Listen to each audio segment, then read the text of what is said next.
We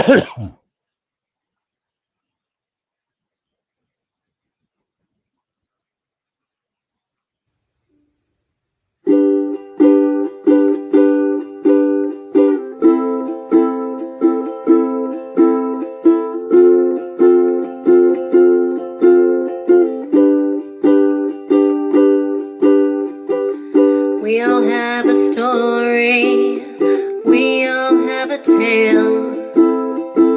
Well, there's a place I've come to know well, led by a man named Sty. He's full of stories, he is quite a guy.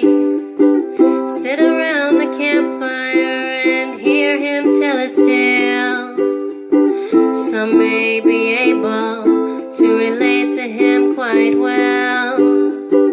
We're all just people looking for a place to go. Well, Sty has made one, and it is quite a show. Come meet Sty, he's quite the guy.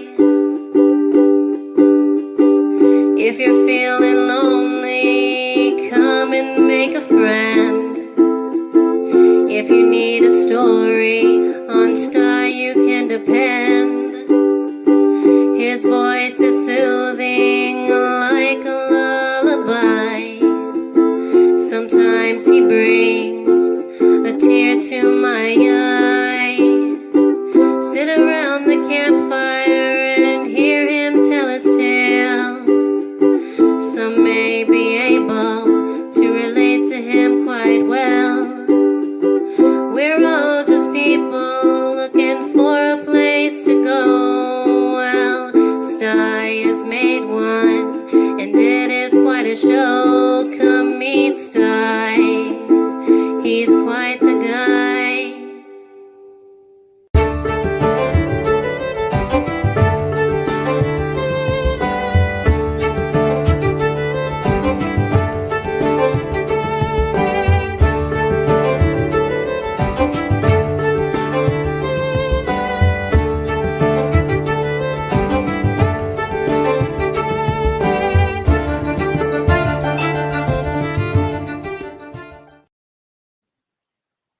Well, good evening, everybody. Hey. Yeah, Sty Story Sunday. I see Phil put out in the chat, hey, share it out. This is going to be the last one for a while, folks. Yeah, we'll talk about that a little later. But I got to shout out all the folks that jumped in that chat right away. And it shouldn't take but a moment to get through the folks that are out there in the chat. Eileen Ballou, right away, she showed up first thing and said, I'm here, Sty. Yeah, Eileen. Then Kathy, right behind her. It's so good to see you, Kathy.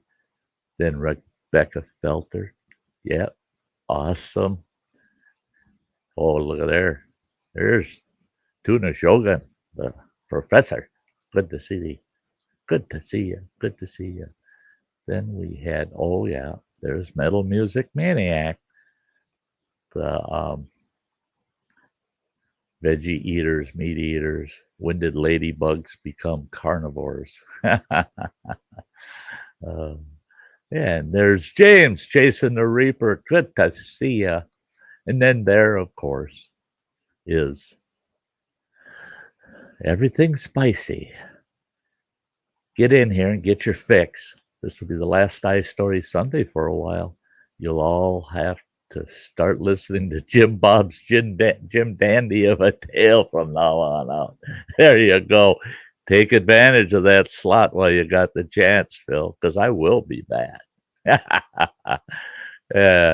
There's Barnyard Chicken. Great to see ya. Who else? Looks like we're catching up here. Oh, there's Shane. Awesome. Great to see you, Saucy Shane. Always. Hope you're doing well, brother. And and there's Crazy Ann. Hi, sweetie.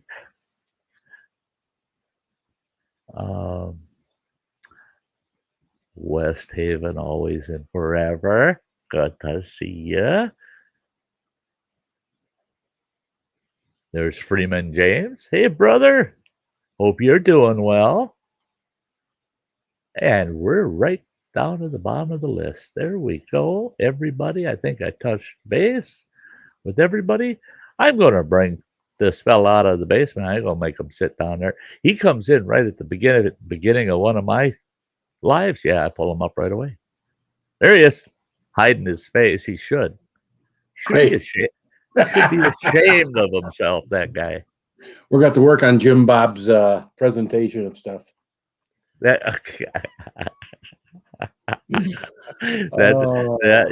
I can. Yeah. We're gonna have to let him walk around every now and then and stretch his legs out when you lay him out. Out of the back. Yeah. You don't want to call it the cage, you know.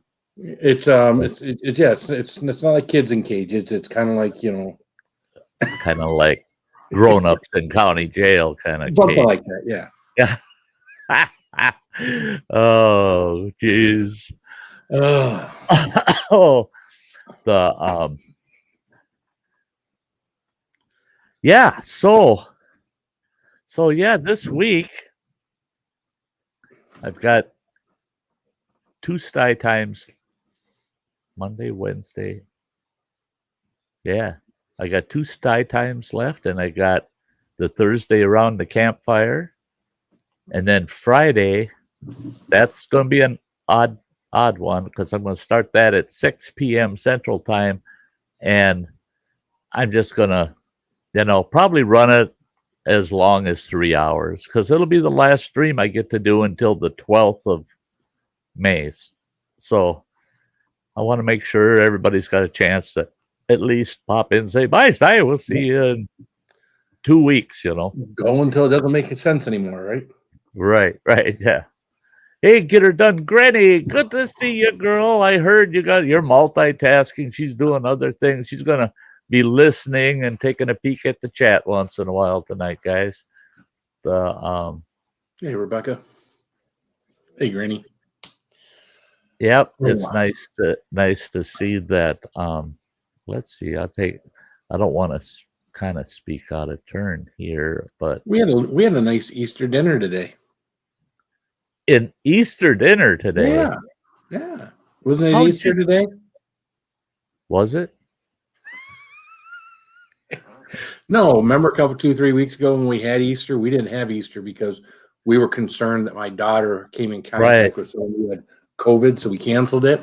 So you made up for it. We postponed it until today. So we had close to 20 people in the house today. Wow. Yeah.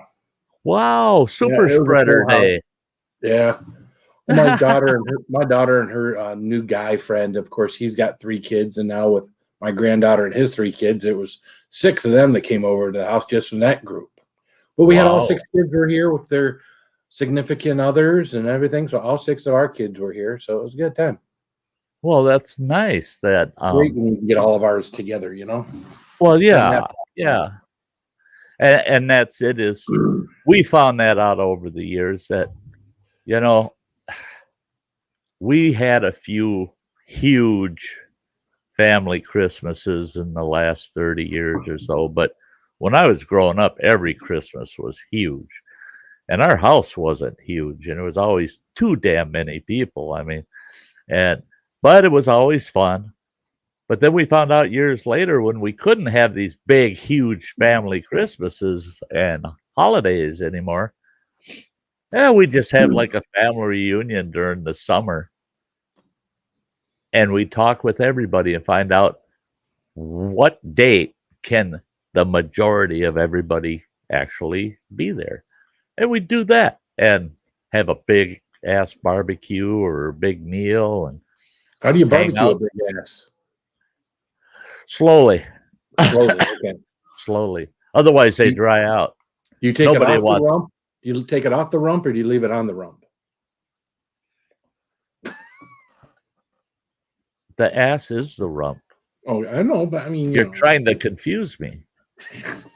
Am I going to find shoes in my freezer? We were chatting before None of the mine. stream. Not yours. We were chatting before the stream, and Running Water was just touching base with me, but because he's on the road, he's driving. And so he didn't want to be on panel. But he was talking about his brother, puts things in places, forgets where they are, and blah, blah, blah. He says, he says, it's one of those deals, like he's got Alzheimer's and, find his shoes in the freezer. And I go, stay out of my freezer, Oh, you're talking about your brother. Okay. I thought maybe he's been nosing around my freezer. Yeah. Yeah. Yeah. The, God, I think of some of my barbecues in the past where I do them with an open invitation. Anybody close by that wants to stop in, I'll make damn sure you got plenty of food and good times. Our 4th of July is here in Ashland. When the ex-wife and we had this really sweet old Victorian home that had an awesome yard, and it was right in the heart of town in a pretty good neighborhood. The 4th of July was insane. I went through 25 pounds of shrimp. I think I served up a total of 42 steaks, all New York strip steaks, and burgers and brats, cases of them. I mean, it was insane. I smoked 4 turkeys. We had smoked turkey also. Everything you could imagine to eat was there. And I had bought this huge trampoline. That son bitch was huge. It's bigger than all these ones you buy at Walmart places. I bought it through an actual trampoline outfit that sold trampolines to like rec centers and schools and shit. I got this huge trampoline from them with all the safety features and shit. And I had that thing totally surrounded with red, white, and blue strip lighting all over it. The side of the house had a huge LED American flag on it. I had a local DJ come over, and he set up playing nothing but good old music all damn day. And we started at noon, and we got rid of the last people at about 2:30 in the morning. You're knocking shit over, Phil. Sorry. Yeah, he makes all the noise, then he mutes. Right. Yeah. We know his type, But yeah, and people ask me, why would you do something like that? Why would you get all before it even started? If I recall right, I had 6 barbecues going. I had 4 smokers going. Oh gosh. I don't know. I had coolers everywhere full of beer and wine coolers and pop for the kids. Yeah. And they said, why would you do that for your family just to, for a 4th of July? And I said, it's not for the family. It's for whoever wants to show up. So spread the word. It's kind of like on YouTube. Share this out, Sure as hell, I ended up with a huge pile of people there. And for the fireworks, now mind you, I lived right in the heart of town. For the fireworks show down at the lake, they figured at least 25% of the people that went to the fireworks turned right around, came back, and parked along the roads, our block, and stood along the streets to watch my fireworks show in my front yard. It was so busy and so active, they sent 2 squad cars and one of the fire department's pumper trucks to my address so they could direct traffic, and the fire truck would be there present while while I did the fireworks. Well, I fed all the cops and the firemen afterwards and thanked them for their service and blah, blah, blah. And you know what? The fire chief and the chief of police never once asked me for a permit to be doing this shit. I was so happy because I could just imagine what the fines were going to be. Right? But that's it. Hey.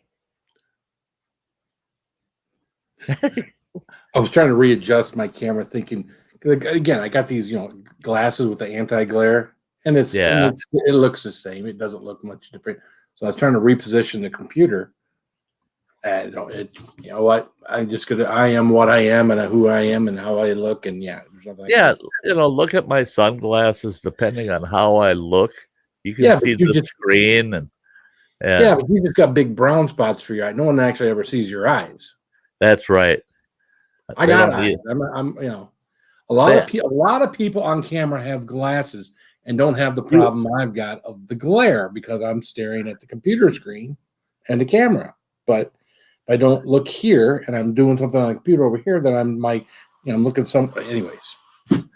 So anyway, hey, I try to figure it out with some of these guys. Then I find out, they got multiple cameras, so they're taking at different shots.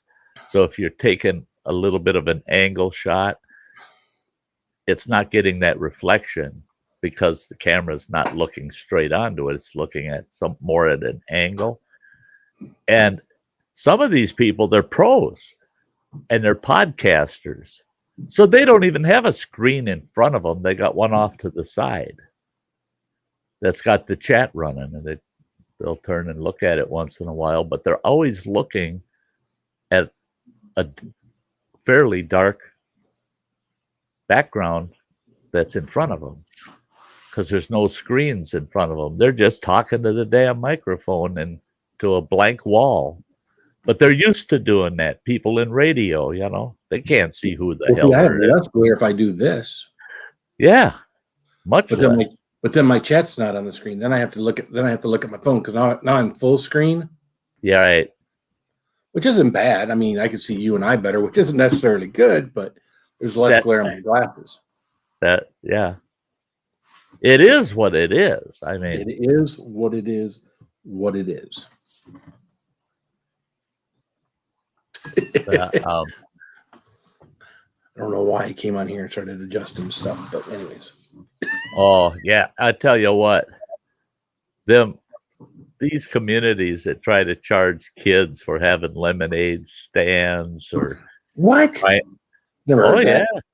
You haven't heard of that? Never heard that. Oh shit! There was one kid in New York City. They literally fined the kid $15,000 for not having a vendor's permit.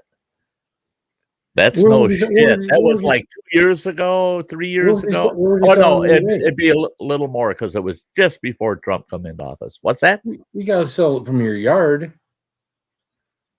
Yeah, but you need a vendor's license in some communities. In your yard? Yes. Bayfield, Wisconsin. They have an annual event called the Apple Festival. You can own a $500,000 to $1 million home right in town. Some of them are that expensive in that damn town. Beautiful front yard. If you set up a little canopy and try to sell apple pies off your front yard that you homemade, bingo, $1,500 fine.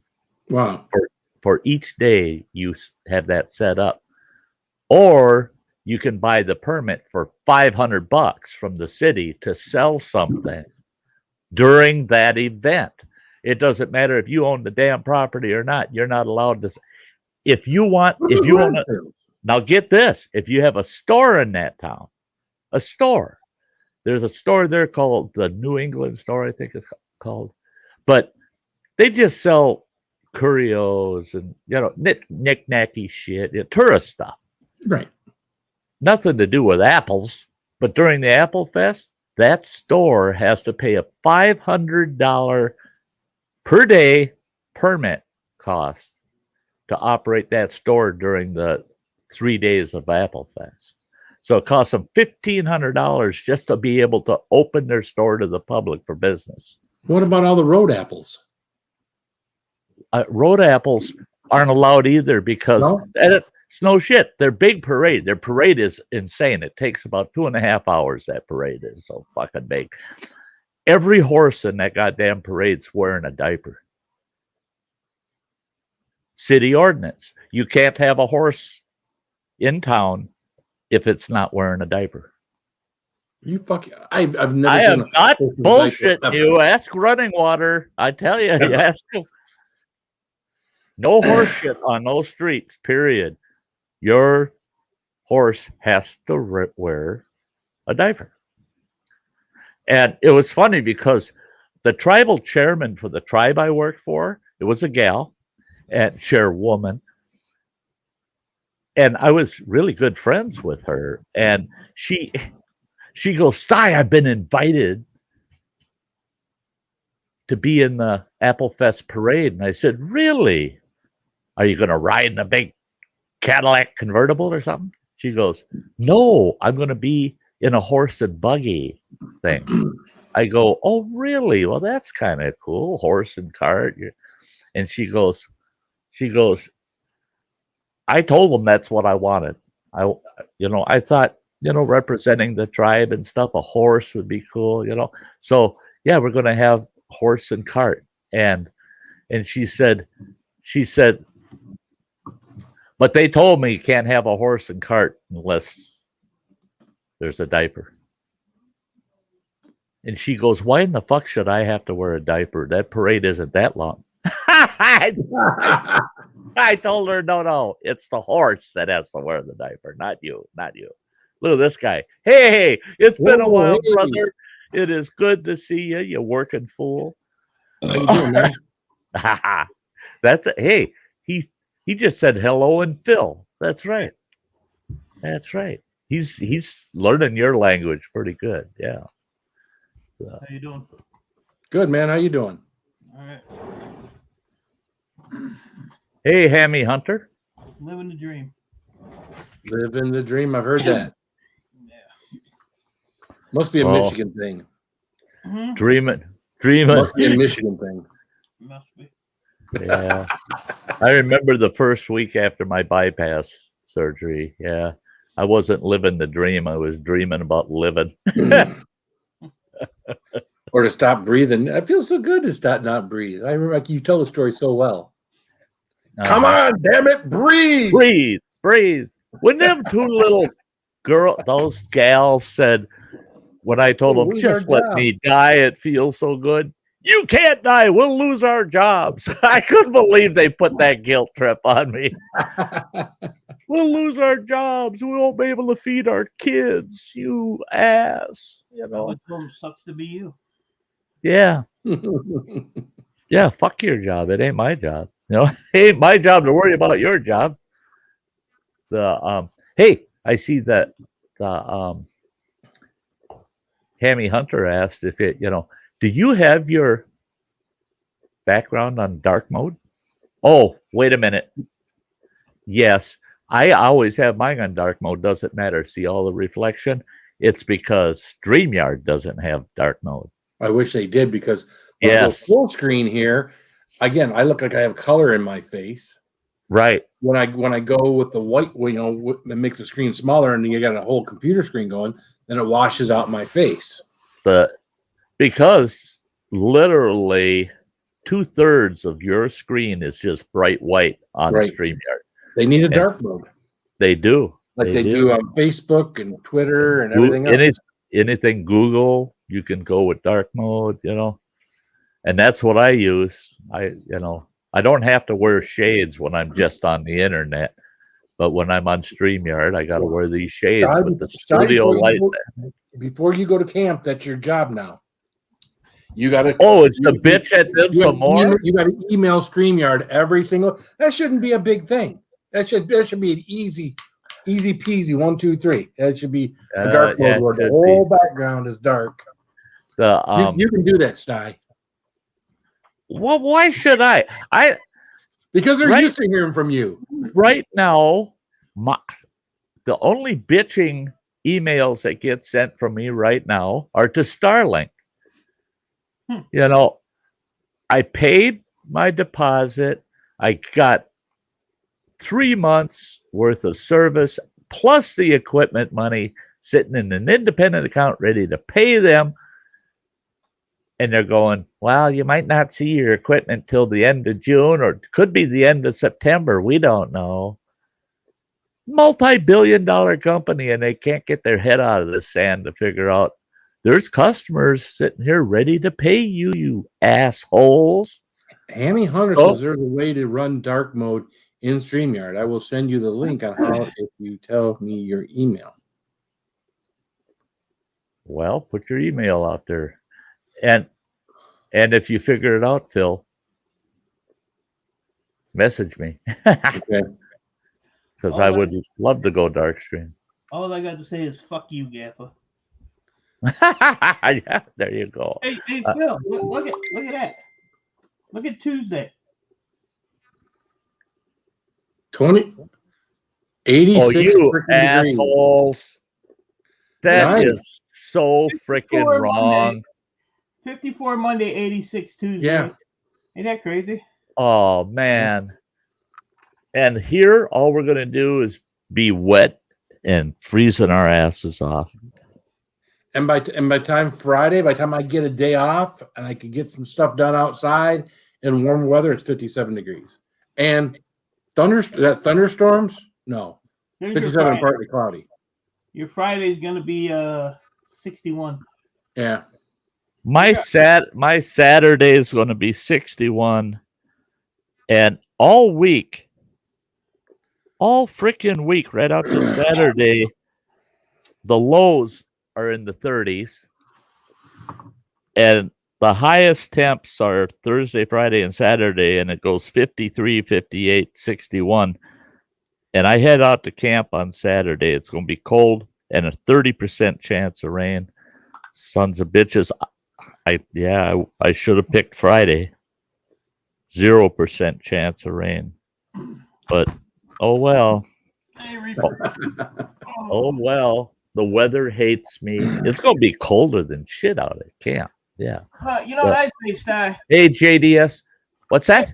Ain't nobody got time for that. Nobody's got time for that. Got time for Hey, that. I like that. I should have that shirt because Now, wasn't that an interview of a girl in Detroit? Wasn't that Detroit? Yeah, it was a apartment fire or something. Yeah. Ain't nobody got no time for that. Yeah. Yeah, there's so many. nobody There's has actually no a time for version that. of it with her big head on it. I wasn't getting that one. I said, nah, I'll make my own if I can't find one. Yeah, right? So Tuesday, I'm gonna try to do a 10-hour scrapping stream. You think it'll happen? wow. Tuesday, 10 hours? Well, I figured Oh. you don't stream on Tuesday. Size don't stream on Tuesday. 210 does. Right. But I'm gonna do it in the morning, probably like Right. 9 Do it throughout the day. Yeah. Yeah. Good. I'm glad you're saying that because I'll Well, you'll check get the in the UK morning, people. get it up and running because I'm not going to even probably be here, but I'll have it up and running because I'm still packing the trailer. I got to pack the truck on Tuesday, most of it. I've been Well, you'll get the UK people earlier in the day because you got Yeah. a lot of UK friends. I don't care about them, so Yeah, you're your big softy. You really do care about them, but not really. not really. There's only a couple over there I like. The rest of them can go fuck themselves. Well, heck, Only Granny. Stop that. that's- you know? The Ralph brothers. Yeah. that's one of those deals. Thank Those two I like over there. Now, you One of know, there's a couple good guys, but there's a couple that I could care less. Yeah, we had snow last week, but it only lasted till noon each. 2 days of that. Yeah. Joe does not want me to go to camp. Sorry, Joe. I'm heading to camp, man. Very good. I get my Forest Service truck I may have it as early as the 3rd of May. Wow. And only because I am now a certified defensive driver. Certified asshole. I had to spend 2.5 fucking hours on the internet today taking a goddamn California certified defensive driver's course for the Forest Service. One thing I found out, now that I got that certification, I can drive a state vehicle in the state of California. Oh, really? I'd like to see somebody. California? I'd like to see somebody Weirdo. try to drag my ass to California to do that, because it ain't happening. But Forest Service said we needed to do that online course. I did not expect it to be 2.5 freaking hours long, man. That was insane. Hi, Mr. Fulton. Hey guys, it's Sty Story time. I'm going to get this story out of the way. A little something you guys can laugh at my expense. This story: veggie eater versus meat eater. This goes back to 1997. Well, at that time, I had an executive position with the Native American tribe, and I was in contact with the public constantly. I was going to Washington, D.C. all the time, and I had very bad teeth. And every once in a while, one of those teeth would flare up. I'd get an abscess, and man, that really affected the work, I'm telling you. And I didn't smile a lot at that time. I was smiling inside, but not on the outside, because my teeth were just generally bad. So I opted to have them all removed and get one-time purchase kind of deals, you know. Well, talking with my dentist said, you want false teeth that fit, like they're just permanent, like you can't get them out of your mouth kind of teeth? Or do you want just standard, generally fitting, you'll use adhesive like most people in the world and blah, blah, blah? I said, I want them sucker. If I can pop them in, no adhesive, and eat whatever the hell I want, that's what I want. He says, oh, well, there's a certain method to that. He says, well,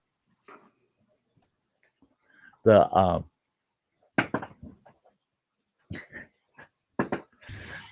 trick to it, he said, is we're going to send you to an oral surgeon, and they're going to pull every single one of your teeth all at one time.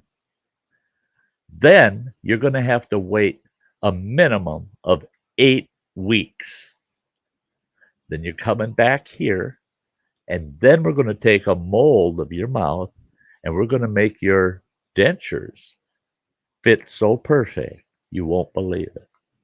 So I took his word for it. I went and had the oral surgery done, and I come home, and you talk about freaking miserable. You have every tooth in your mouth, upper and lower, removed. I mean, chewing on air hurt. I mean, there's nothing you could freaking eat except soup, you know? It had to be soup. I found chicken noodle. That sucks because you don't get to chew the chicken. And you got to just swallow the noodles. Anything with rice in it, that was kind of okay. You didn't get to chew the rice. You just got to swallow it. So it was soup. Lived on soup. I lived on soup for about, 5 weeks. And then I could eat generally soft foods, just chewing with my gums. Well, during this time, my daughter, my oldest girl, she lived with us at the time. It was just I believe it was the spouse and I, her and her youngest brother were the only 4 in the house. Well, she had just had a baby 5 years before that, and she lived at home at that time. Well, when she had that baby, she was working full time, but she worked nights. I worked all day. So I watched the kid. So me and the kid got pretty darn attached to each other. Over a 4-year period, I think the kid spent more time with me than he did with mom. So he was just like an extension of me. He knew everything about me, right? Well, when I got my teeth pulled, that kid living with us at the time, he was constantly checking on me. Grandpa, do you want some soup? Grandpa, do you want some pudding? Grandpa, do you want some vanilla ice cream? So he was taking care of me that way, running to Grandma saying, Grandpa needs soup, and he'd bring me my soup. Well, I went and got my teeth. God, they fit good. They still do. All those years. I mean, God almighty, man. 24 years, 24 years. And they fit so damn tight. Food don't get behind them, under them, nothing. No adhesive ever used. I can't get the lowers out without using a spoon, though. I got to pry them, and they go pop when they come off. Kind of hurts. And putting them in, bite down, and they go pop right into place, nice and tight. It was worth all that time going without teeth to get a final product that they're just like my original own teeth, except in good shape. So I'm just proud. I got my new teeth. Man, I'm going to McDonald's. I take a bite out of a burger and I see that perfect horseshoe bite out of that burger. And I'm just, ain't that? And I'm smiling ear to ear. Yeah, life couldn't be better. Well, one day I had my little grandson with me and I said, would you like to go out for lunch? And he said, yeah. He loved to go to a restaurant for lunch. And I said, okay, I'm going to take you out to lunch. So I took him to this restaurant, and it's a regular sit-down family kind of restaurant. It's called Breakwater Restaurant. And full menu. And we walk in, get a booth, and he's sitting across from me. Waitress comes over, and she puts placemats down. Well, the one she puts in front of him, she puts down this big cup of crayons, too. Well, his is one of those kids' ones that they can color while they're waiting for their meals, so you're not driving the rest of the restaurant crazy. We place our orders, right? Off she goes. I'm sitting there enjoying a cup of coffee, and I'm watching this kid color his placemat. And I look and I go, oh, that's dinosaurs. He goes, yeah, there's a bunch of dinosaurs on here.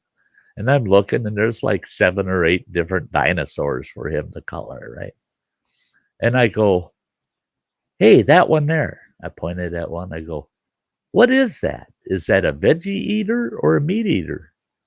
And he goes, geez, Grandpa, of course, that's a veggie eater. I said, oh, okay, I just want to know. Waited a minute or so, and I go, how about that guy there, that one there with all the big teeth? He goes, he's a meat eater. I picked another one. I go, what about that guy? And he goes, oh, he's a meat eater too. I said, do those meat eaters eat the veggie eaters? And he goes, well, of course they do. And I said, how about that one there? And he goes, he's neither one. I said, he's got to be. Now, mind you, this restaurant, it's noon. The place is packed, right? And you can hear everybody's conversations. And he goes, well, that one, he's not a meat eater or a veggie eater. He says, I'm sure of that. I said, then what is he eating? He has to eat. He goes, you know what, Grandpa? That dinosaur, and he raised his voice to stress his point. That dinosaur is just like you when you didn't have no teeth. He's a soup eater.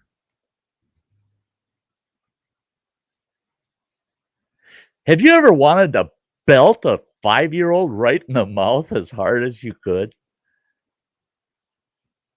I never heard so damn much public frickin' laughter over something that was none of those people's business in the first place.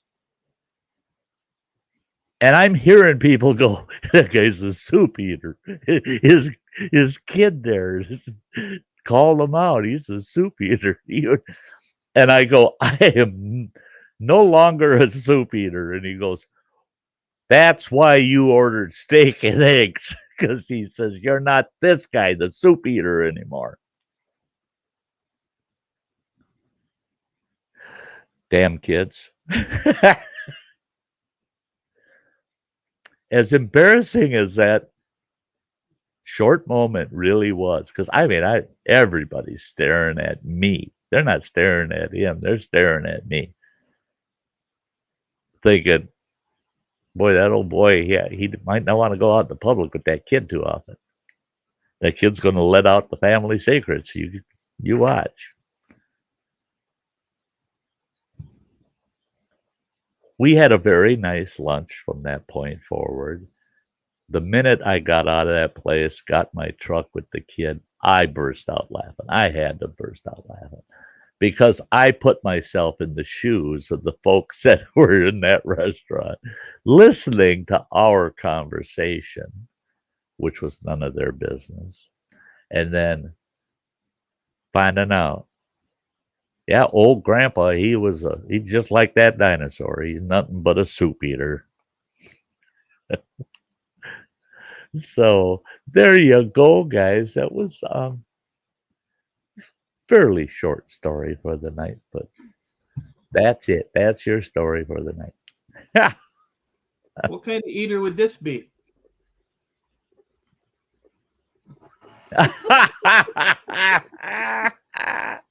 A foot eater. I got 1.5 shoes. Looks like my lawn mowing shoes. Boy. My lawn mowing shoes are now a little burnt up, but I was out doing some burning some boxes and stuff the other day, and the fire got a little big and it got to the edge of my leaves on the edge of my property, and I was out there stomping out the little bit of fire that was out there, panicked that it was going to spread and what. Melting all sorts of things on my tennis shoes. It's like, well, time for a new pair of shoes. So that's this buddy of mine at a campfire wearing Crocs. Oh, geez. And he's sitting across from me at the campfire, and I'm sitting there and I'm watching him. He's got both his feet up on the stones around the fire pit. He's got both his feet up there. And he's saying, boy, it's cold. My feet are cold. I said, you don't wear Crocs the end of September, for crying out loud. You know, this ain't the right time of year for them damn things. He goes, well, I got wool socks on. I said, Crocs are stupid. And then all of a sudden I saw this, flame and a drip. And I go, oh, shit. Your Crocs are melting and there's flames coming down off of them. He crossed his leg and he looks at the sole of that Croc and it's going, it's burning. What's he do? He gets up, starts stomping his feet. And all of a sudden he's going, oh my God. Oh, is that hot? It wasn't hot till he started stomping all that melted sole right into his sock. And then it was hotter than shit. I asked him, why the hell they're Crocs? Why didn't you just kick them burning suckers off? I tried to save them. I saved my Crocs, but burnt my feet off. I mean, yeah. He's lucky he didn't have permanent Crocs on his feet. Yeah. You have to have them surgically removed. Well, the next day, those Crocs were laying out there in the yard by the fire pit. And there was a sock and a Croc, and then there was a sock and Croc. I picked that son of a bitch up, and that Croc was attached to the sock. And I thought, new invention, sock Crocs, Hey, Yeah, but are you sure it was melted to it instead of kind of glued to it with a little special sock crack glue? If you know what I mean.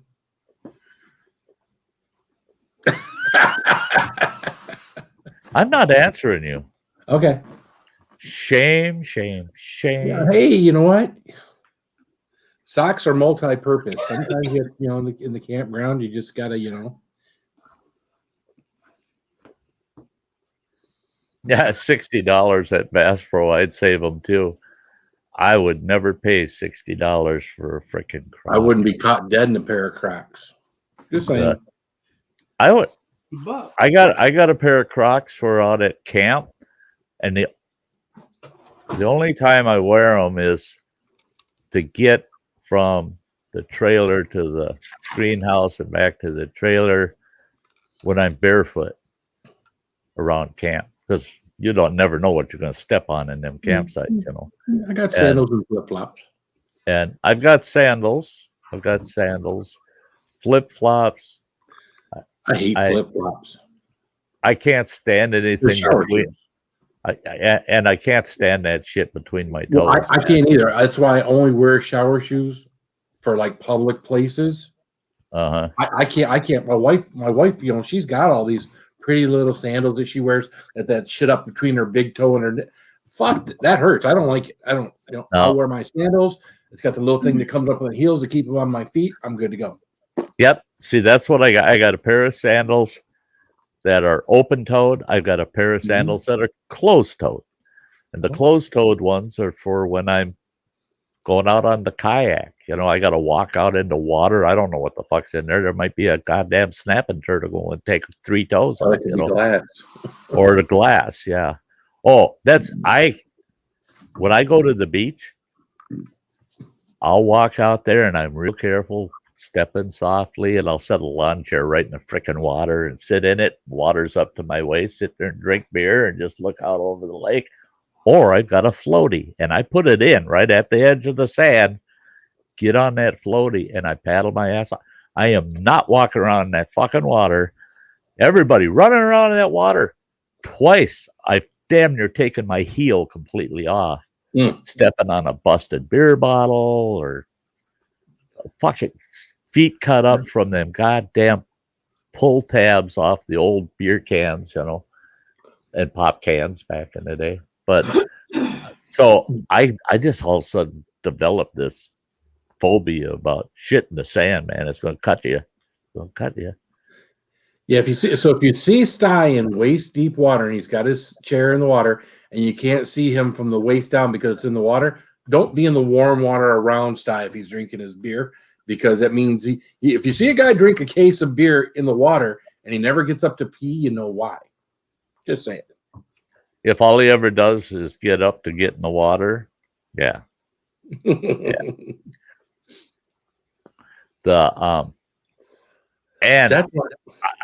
I've got I'll tell you, that's a pet peeve of mine. People don't wear fucking socks with sandals. Please don't do it. Especially black socks. The white socks, black socks. Oh, to me, even the white socks. The whites are bad.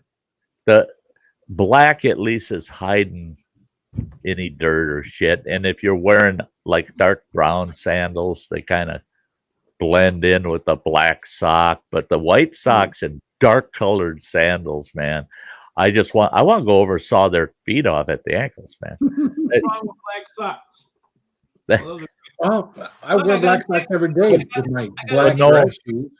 I got a dick on my foot. Look, it says Dickies. Dickies. I got Dickies. I got a drawer full of Dickies. Yeah. But see, for $60 for Crocs, I paid the same price for a pair of steel-toe shoes. Yeah. Well, apparently socks are for your microphones now. So Jimmy I forget who it was. Put their sock on their microphone the other day. So maybe this is the new thing. I got to put your. Who was this that had the sock on their microphone the other day? So you talking into your sock? This is a microphone sock. That's a foot sock. Hello. Why would you want to put that stinky fucker that just inches away from your face? I mean, my stinky sucker. That I don't care if it's yours or not. I mean, I don't put my socks in my face. That's one thing I think is real moronic too, and you see it a lot with bachelors. Hey, come on, let's go. Hurry up. Wait a minute, I got to put a pair of socks on. And they'll grab a pair of socks that's just laying there. And they'll pick them up, stick them right up against their nose and go, just a minute, I got to find a clean pair. What the hell are you doing? They're fine. What in the hell are you doing? They're fine. Smell. They're fine. Smell it. Smell it. I'm not smelling. Smell it. That's the problem. I am smelling shit. I mean, smells fine.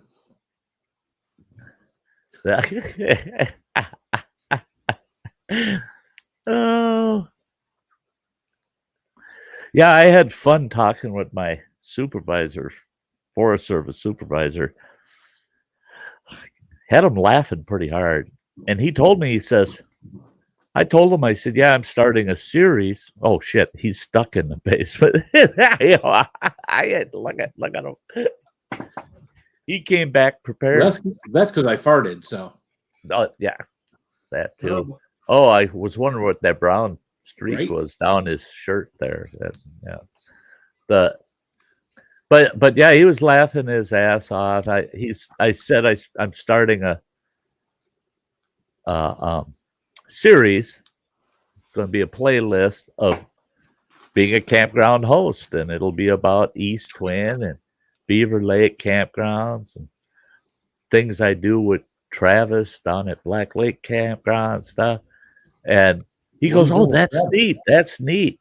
And so the next time I talked to him, he said, "I checked your channel out."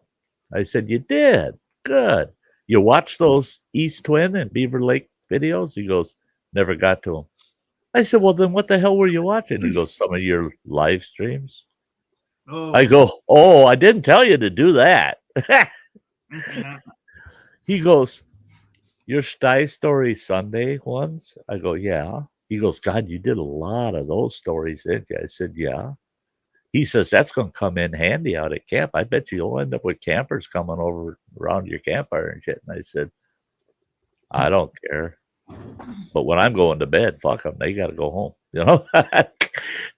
And all of a sudden he starts laughing and he goes, "I really do like your Sty Story Sundays." He says, "Especially the second half of that show." I go, "What do you mean the second half?" "After your Sty Story," he said, "when you just let these guys say whatever they want, you guys just are all over the place talking." He goes, "I'm not going to let my supervisor know I'm watching your channel, but he says it's pretty funny." I said, "Well, cool. You better frickin' subscribe." Yeah. Hey, Mike's Outdoors and Adventures. Great to see you, Mike. But yeah, you know, at least he's the kind of guy where he's got a sense of humor, you know. He just like, all is good, you know. He sent me the list of my duties yesterday.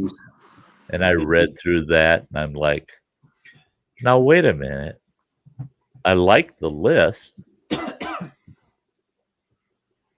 but all the freaking record keeping and shit I gotta do. It's a damn good thing I'm taking all these electronics with me. Jesus Christ. And they're so damn picky about using one of their trucks that even if you get, let's say you got to drive into a campsite and there's a lot of brush and trees and you get a scratch on the truck, you got 3 fucking reports to fill out to report that scratch that's been added to that truck. I told them, I said, shit, give me a campground that's got 20 campsites and you can keep these 2 10 campsite campgrounds to yourself. Fuck that. I don't need a truck if I'm at one place. It's just like with the chainsaw thing. He's disappointed with me because I don't want to be chainsaw certified. I said, no.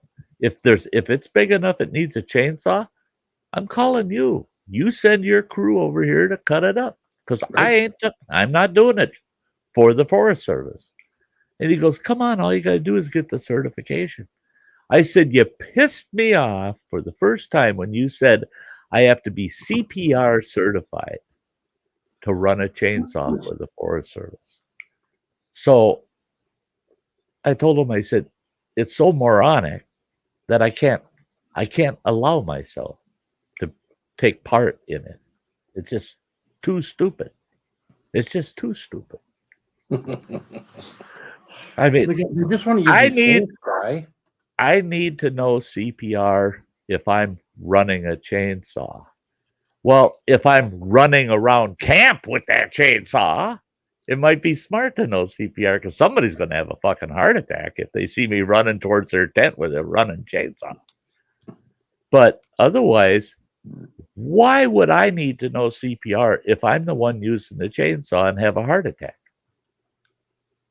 I can lay there and take solace in the fact that I'm going to die fully aware of how I could make myself survive. You could give instruction to the person giving you mouth to mouth.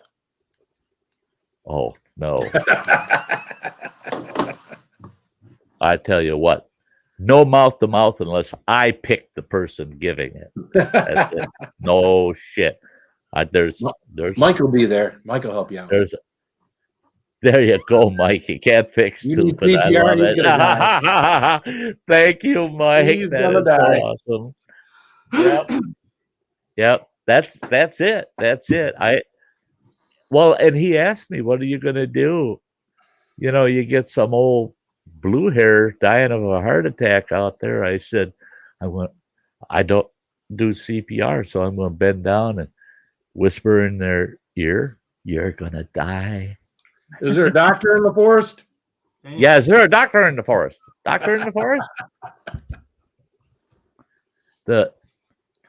I was actually sued by a family. And again, Mike, you are awesome. Thank you for the support for the channel, man. Thank you, Mike. Not you, Mike. The other Mike. The other Mike? About neither one of you.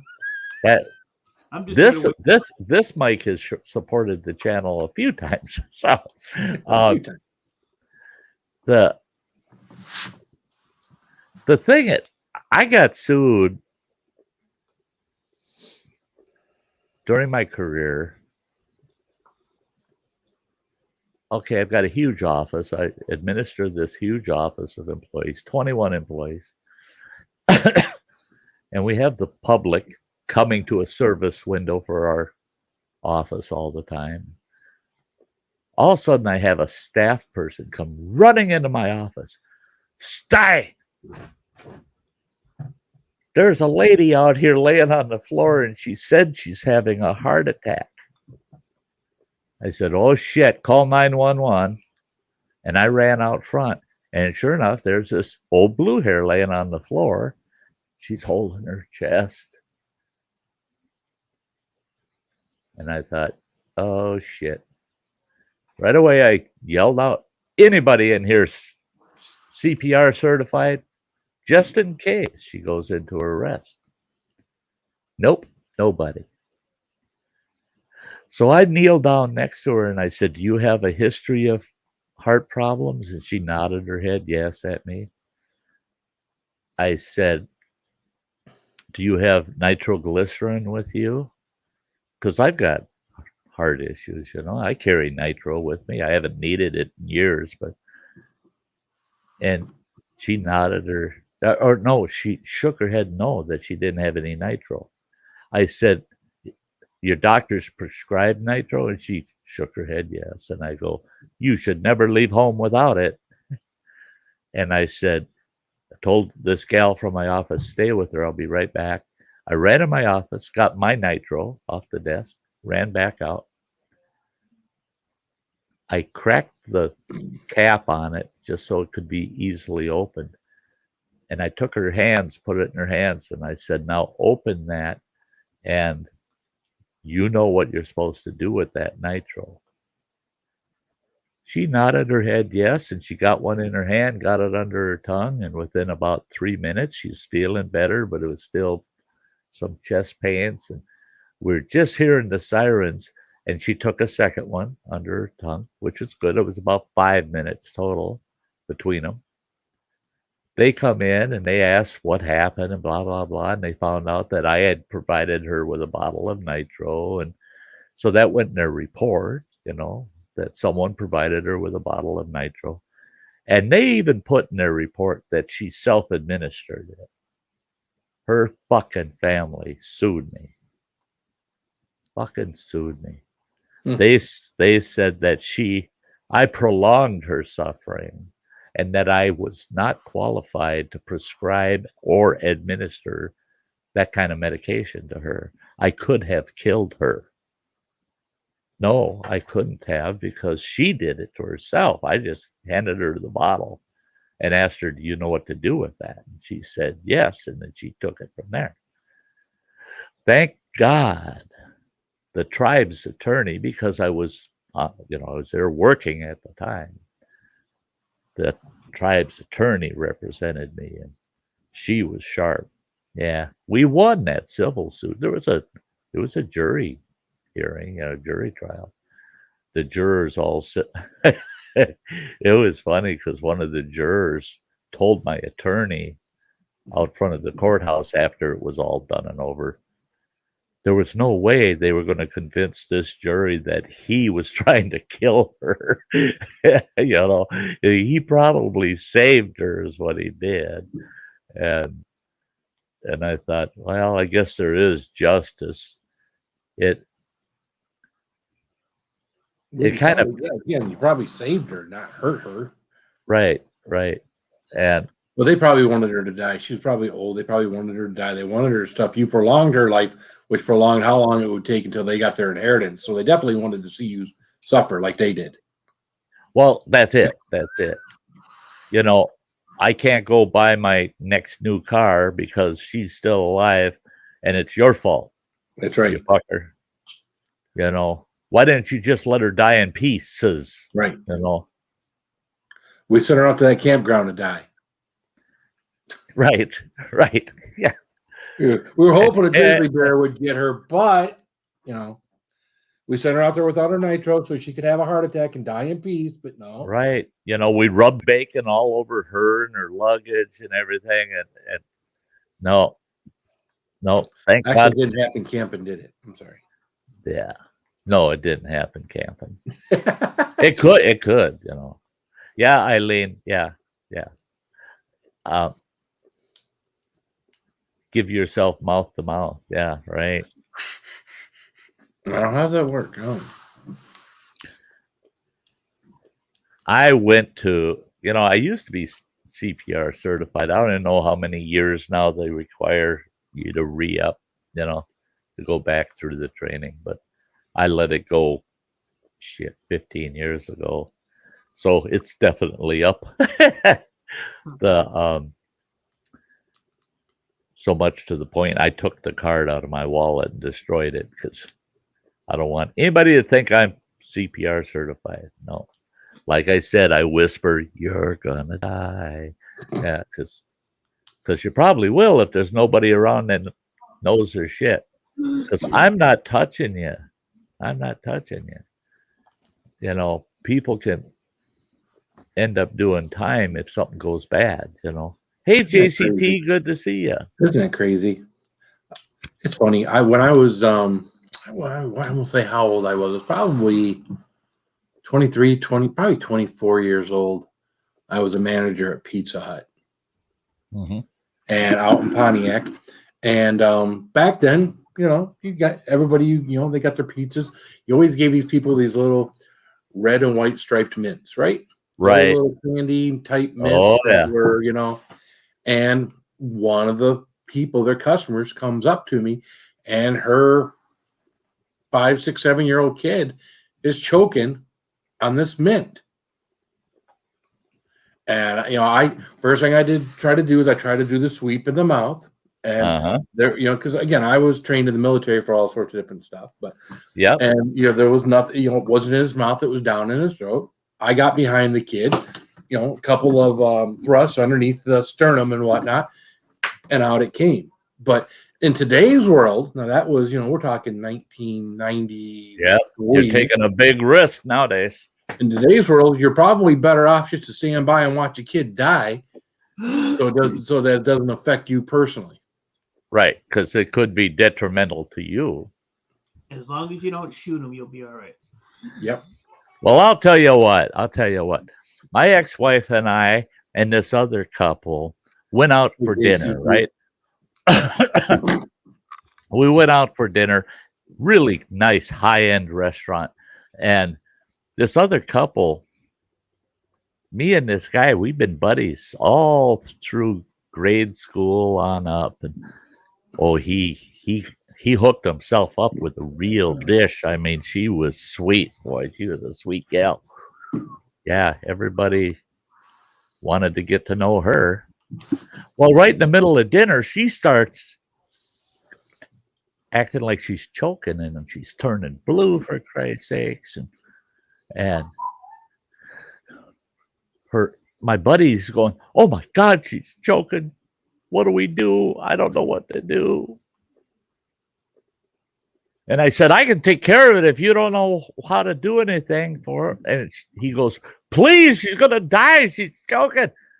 I jumped up and I grabbed her and I stood her up and I bent her over the table, lifted her skirts, pulled her panties down, licked her butt.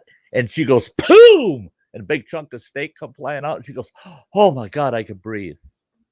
And I just sat down and rinsed my mouth out with a little water and wine. My buddy's just scowling at me and he goes, "What was that shit?" I said, "I saved her life." And he goes, "But what you did?" And I go, "Yeah, thank God for the Heimlich maneuver. That Heimlich maneuver works every time."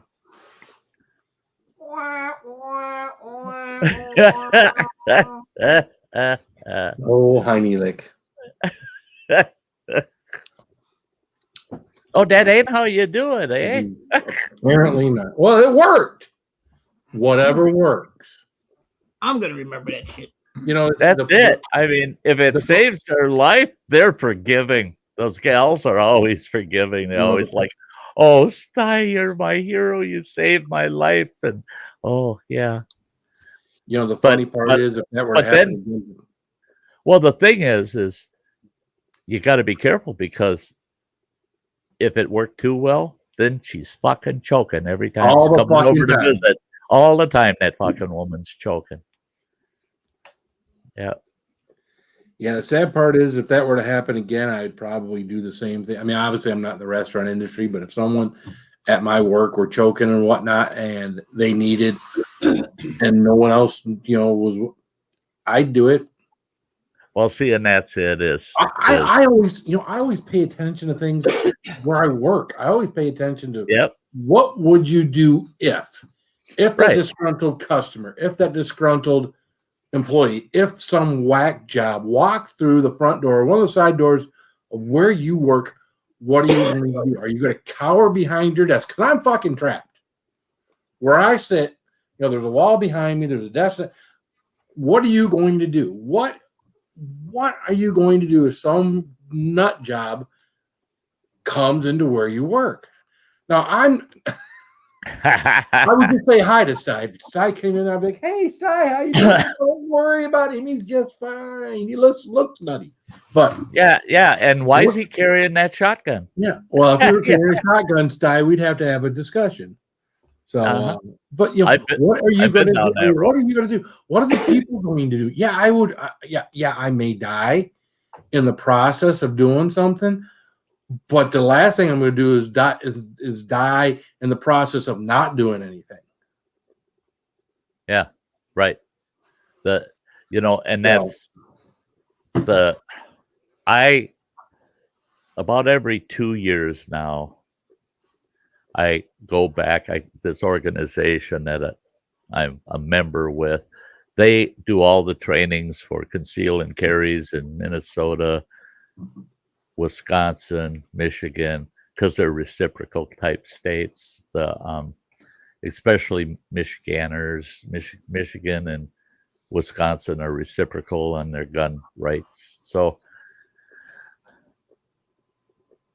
but I go back for their situational awareness trainings, and that's a 3-day training, and they help teach you how to be just what you're talking about, Phil. And that's being situationally aware. Pay attention to what the hell's going on around you, because it could be as simple as just the way that person's eyeballs keep moving back and forth, back and forth, back and forth. They're nervous about something. And you don't know what's actually going on between them eyeballs. So keep an eye on that one. Situational awareness is very important. That's what you'll see. A lot of guys are in the military don't like to sit with their back to the door in a restaurant or a place of business. If you're going to sit down, you don't want to have your back to everything. And it's just that you have a chance. You could see something as it happens or before it happens, as opposed to, something happening behind you. Right. That's the hardest thing to react to, is something happening behind you. Yeah. Right, Mike? I was reading Mike's comment down there. I like that one. The hardest thing to do is react to something happening behind you. Right, Mike? That's behind me, because I can see behind me. Yeah. So. I'm not going there. One-eyed brownie knows if there's something sneaking up behind him. Right. I always try to be sitting down. I get fucked enough in life. I don't need to get a real fucking. Yeah. No, I tell people all the time, there's a lot of people that are very anti-gun and that, and I know I'm acquaintances or friends with several, but I always remind them, I don't care if you are pro-gun or anti-gun, or you need to stop and think about situational awareness. If you don't believe in carrying a firearm, blah, blah, blah, that's not going to stop somebody that's crazy with a gun from walking in the room you're in. You need to be situationally aware. And if you aren't going to be able to defend yourself, then you need to know where's every exit. If he comes in that door, I can hit for that door. If he comes in that door, I can hit for that door. If I can't get to any of those, that's the heaviest table in the room. Guess what? I'm getting behind. Be situationally aware all the time, because we don't, in this world today, you don't know what could happen. And what's funny is I don't watch TV a lot. I watch stuff on YouTube and things like that. So I had family over today, and I got NASCAR on, but it's on, and the volume's not really up. It's just something playing for the other people, and just something on the screen other than, retarded kid stuff, the cartoons and crap. So, and when that got done and we got done cleaning up and everything, I'm sitting there and regular TV comes on and it's the news. Uh-huh. And I just keep hearing about all the shootings in Detroit, all the, this person got killed, that person, this, and it just, what, it's, it's maddening. It's you have to be aware of where you're at and what you're doing. And I don't care if you're in an area that you think is safe. You know what? Oh, no. Those are the places where, it's easier for people to affect you because you're not expecting it. Right. Soft crimes zones encourage hard crime because it's much easier for them to go into that area and commit a major crime because they don't have people that are watching for it. Yeah, gun-free zones, right? That's it. I tell you what, downtown Chicago, I used to travel to Chicago all the time. I always stayed at the Palms down on Michigan Avenue, and I'd walk around Michigan Avenue, all along the river there. Great food joints down there, man. Awesome mom and pop food operations. Ate like a king there. But I was scared to death every time I went out for a hot dog or some Chinese, because everybody, you look at them and you know the people that understand what that neck of the woods is like. They got that look on their face where they're looking at everybody. They're watching everybody's eyes. They're watching their movements. And then you see these guys that are they're just casual as can be, but they're watching somebody and they're just watching them, watching. Boy, you feel nervous as hell because you know the crime right there. You know what it's like. If you get off the main drag. Oh, yeah. Don't get off the main drag. You know you could be asking for it. It might go just fine. But you could be asking for it. You are asking for it, especially in a place like Chicago. Yeah. Hey, Washington, D.C. I go down to Chinatown. Every time I was in D.C., I always had to go to Chinatown because in D.C.'s Chinatown, that whole neck of the woods getting there is a bitch, boy. Because there's a large Jewish community and they've got gangs there. People wouldn't usually think that way, but oh yeah, there's gangs in that Jewish sector that they're bad news, man. They'll rob you so fast, but you got to go through it to get to Chinatown. Well, you get to Chinatown and boy, do they have the gangs. And you can pick these guys out. They're almost drooling when they see you walking through like he don't belong in Chinatown. He thinks he's here to have dinner. No, he's here to give up his wallet, maybe his life. We found, you don't go to those areas unless you're in a group of 4 and you stay on the main drags. Never go down that side street. Never, ever go into an alley.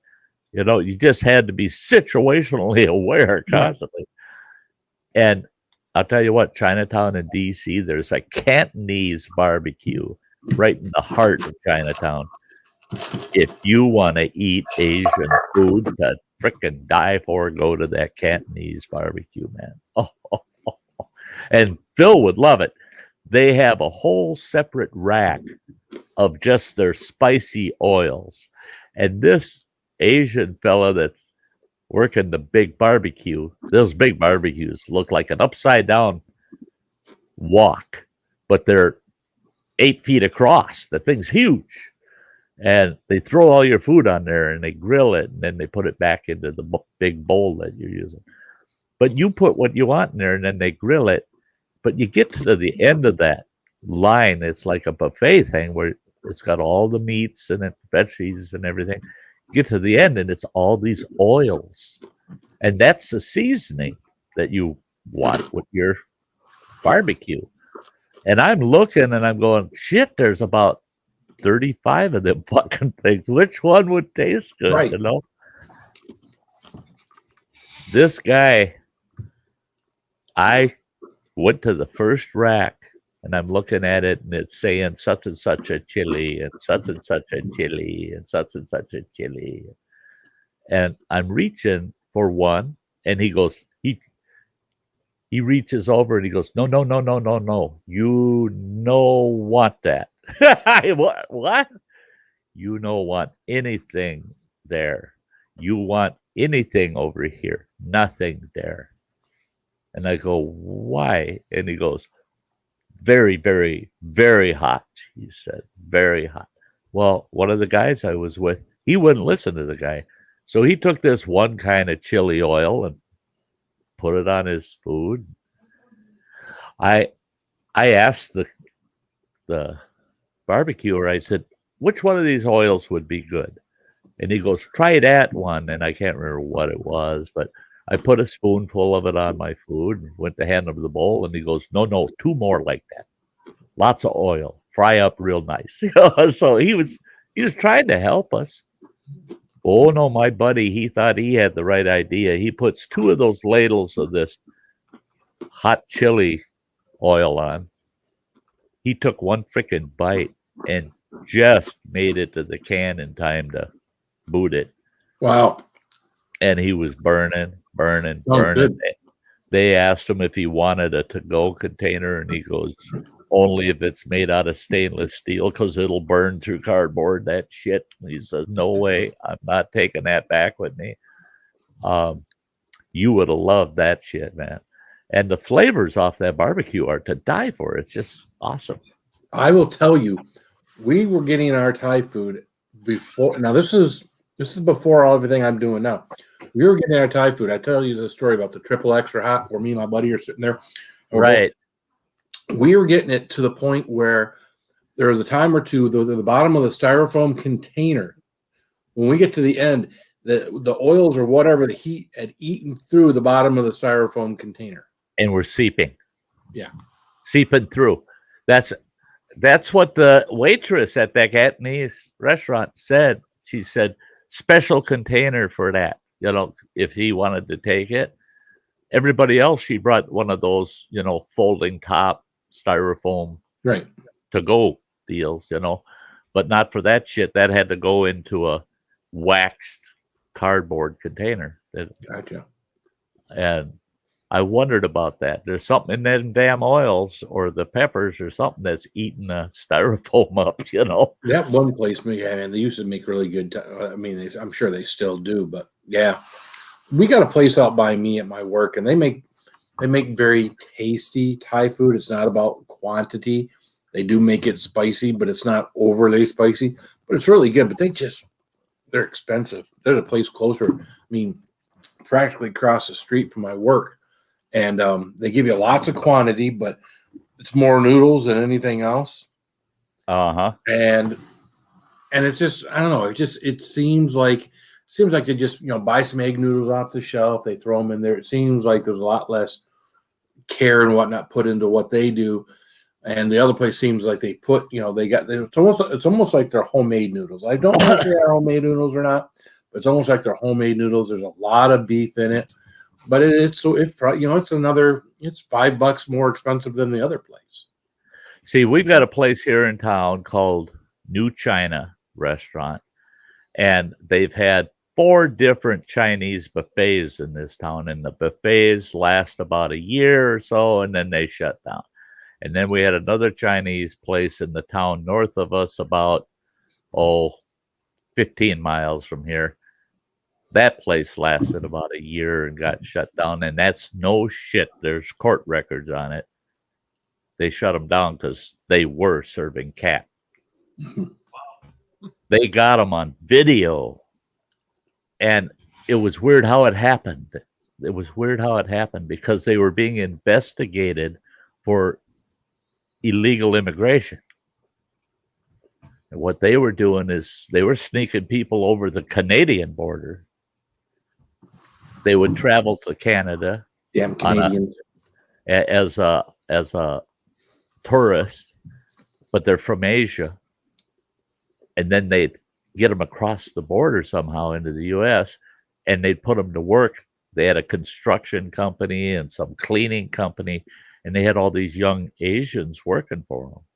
Here, none of them were on work visas. None of them were American citizens, and they were being investigated for that, and they were doing surveillance of their restaurant because some of them worked at the restaurant. And they were doing surveillance, and they saw the owners putting out live traps, catching cats. And the cats were being taken into the restaurant, but never coming back out. And they had all this video evidence of it. And I was pissed. I said, and you let people fucking eat in that restaurant for 90 goddamn days while you finished your investigation, and then said, oh, we caught a bunch of illegal immigrants, but by the way, they're serving cat. What? I mean, why'd you let it go? Well, we all know that anyways. It's like the Roach Motel. The roaches go in, but they don't come out. Right. But the one that we have here in town, the New China, I love that place, man. The food is great. I make Running Water take me there whenever he's in town. You know, he'll go, Dad, you want to go out for lunch? Well, yeah. and I'll say to him, "Where do you want to go?" "Well, of course, I'm going to take you to New China." "Oh, good. That's where I would have picked." Yeah, he knows already. Yeah. But you look in their kitchen, and it's nice because they got nice big windows or open areas facing the kitchen that you can walk right up to a rail there, and you can see in their whole kitchen. You can see that whole damn kitchen. Everything they make from scratch there. Everything's made. The breaded chicken for sweet and sour chicken or anything with breaded chicken in it.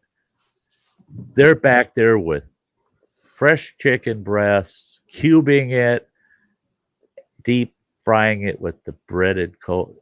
They bread them right there. Everything's made right there. The noodles, they got this big frickin' pasta machine thing going on there, and they make all the noodles for each day, and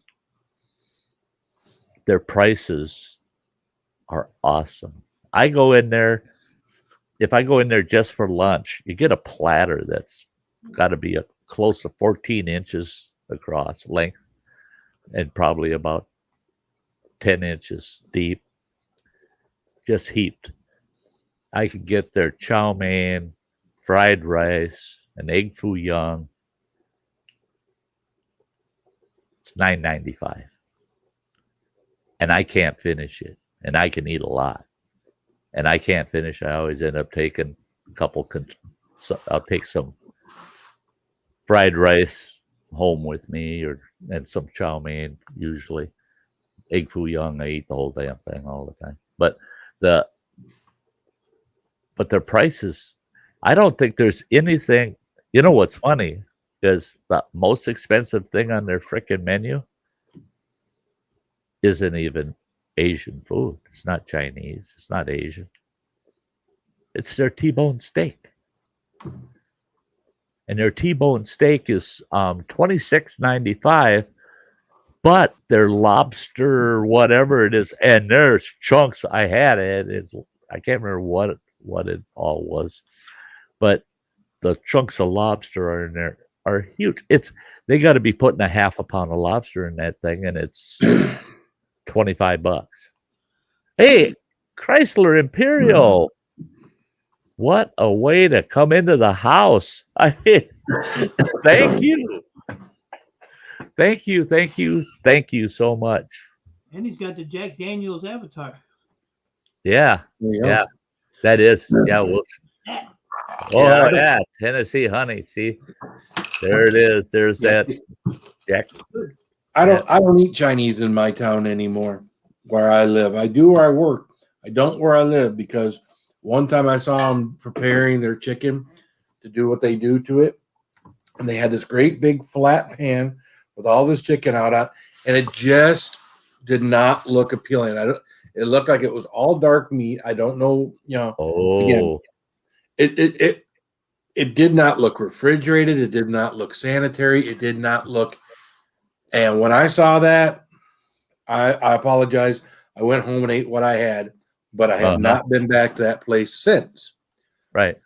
Well, see, and it could be that way at a lot of Chinese places. I don't know, but if I see it, that's right. That's right, and that's why I like this one restaurant we have in town, because everything is there for you to see.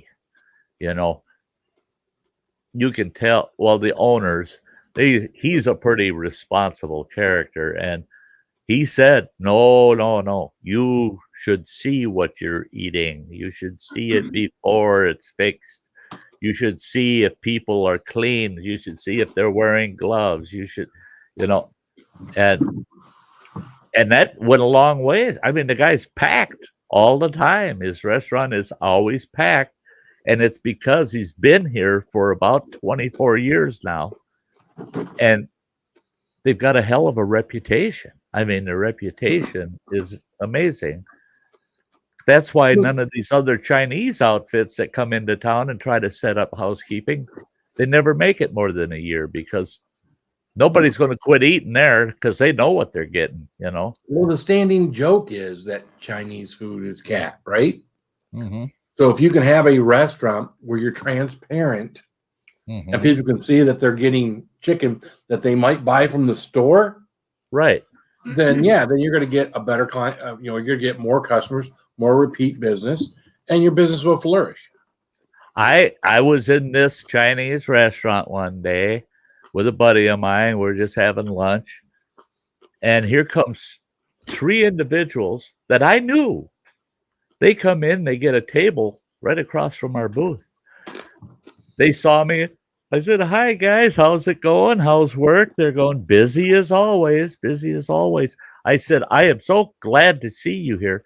Well, one of the waitresses was standing at the bar, because they got a full bar there too. Standing at the bar, she overheard our conversation. I go, "It is so good to see you. I'm glad to see you here." And they said, "Why are you glad to see us here?" And I said, "You just built that much more faith in me." And they said, "Faith for what?" And I said, "For this restaurant. Why would we build faith in this restaurant for you?" And I said, "If our local veterinarian and 2 of his vet aides come in here and eat, I know what they're not serving." 3 animal lovers in there. Yep, they ain't coming in there if you're serving up kitty cat. Yeah. Yeah. We used to joke about one by the other place I used to work, because we worked right next to a cat veterinarian place that was called Exclusively Cats. And we used to joke about, the Chinese, people showing up behind the Exclusively Cats place to get, their daily, supply. Yeah. Or they're pulling up to a window at the side of the building going, "I want to order. I want to order." Hey, "Oh, no, this isn't a drive-through. No. Oh, we come inside and eat." No.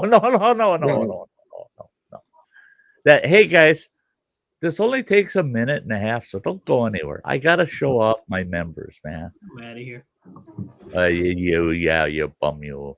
Don't you go anywhere, you little shit. You grumpy old fart. He knows I'll pop his ass right back up. Here it is.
I like Mike's comment on there.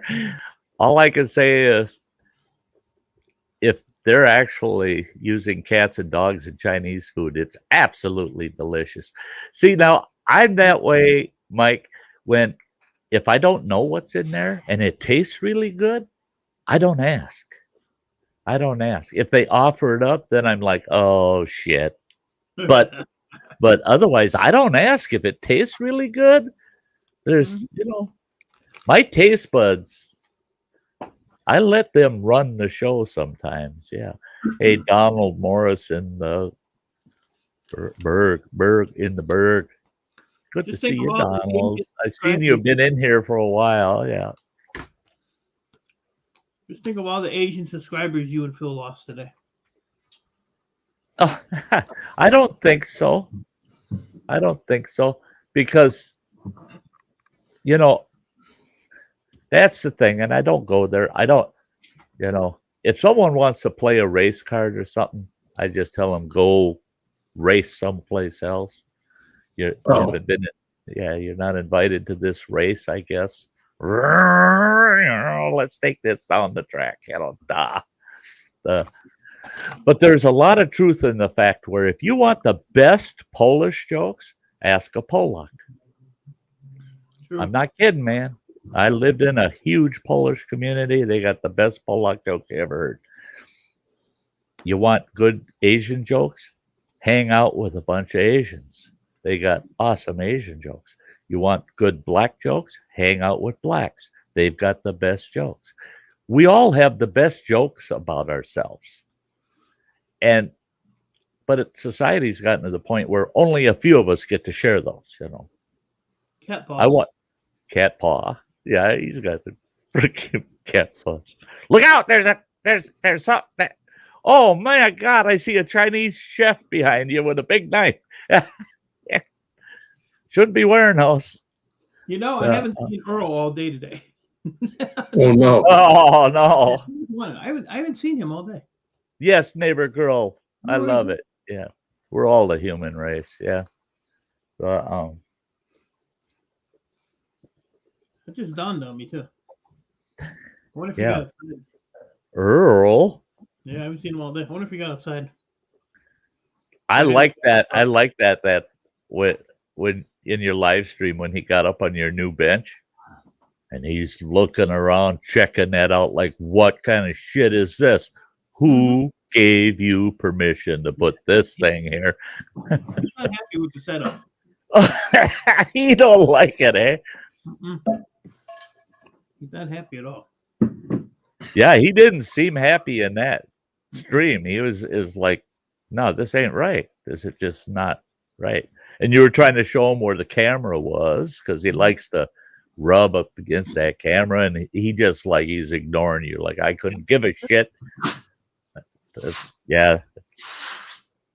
I think one spot, so I had like a little area to work, and I had I don't know, maybe 13 of these things I was working on, and he would not move. As soon as I got the last fucking thing one, upstairs he went. You son of a bitch. that's As soon as I did it, he left. it was I have to stay in the way until Yeah, he would not move. I keep booting him over, and nope. Crazy Earl. Oh, you're supposed to be paying attention to Earl, not what you're doing. That's what Earl. Earl don't pay my fucking bills. Mm-hmm. You know what I almost did just so that I'd have the ability to live stream maybe once a week out of camp. Straight Talk has hotspots. Oh, Straight Talk.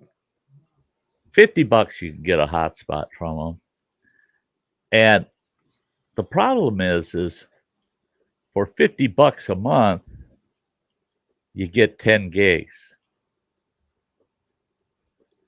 at 4K. Then it's 2K.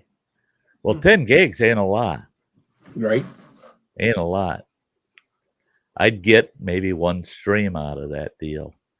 And I'm sitting there thinking about my budget, and I'm going, Sty, you fucking moron, it's going to cost you at least $100 just to get set up for 1 month, or the first month.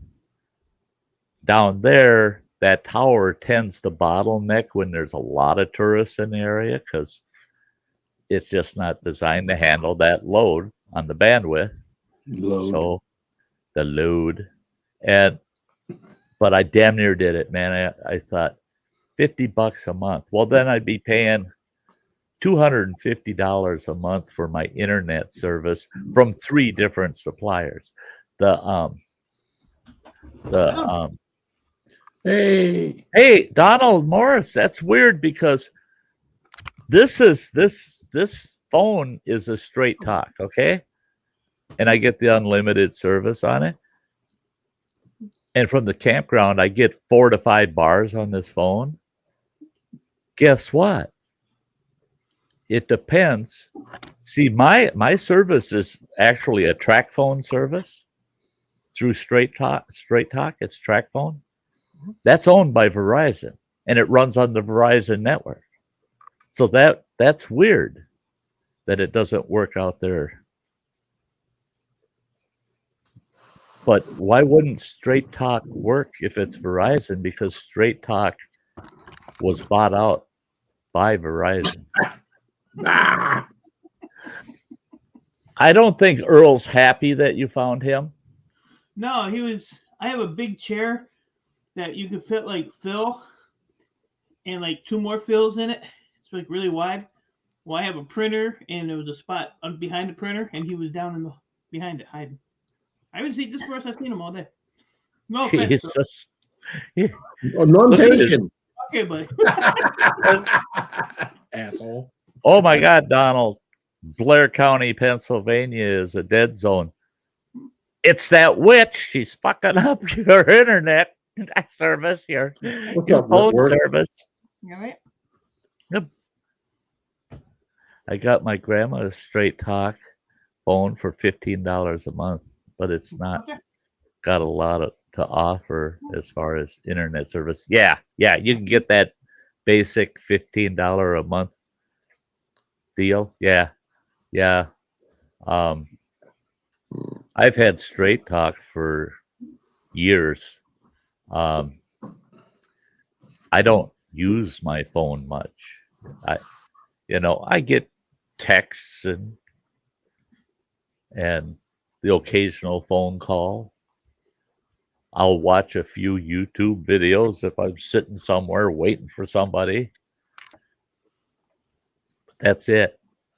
So my kid wanted me to get on his Verizon package bundle. I said, what's it going to cost me a month? $70. Ooh. I said, I ain't paying those $70. Well, if you get that package alone, it's $90 a month. But if you get on my bundle, you save $20. I said, yeah, and I pay $35 a month for this phone. And I'm not going to get any more use out of that Verizon phone than I am out of this one. So it doesn't make a damn bit of sense to me. A lot of witches around here. Hey, Donald.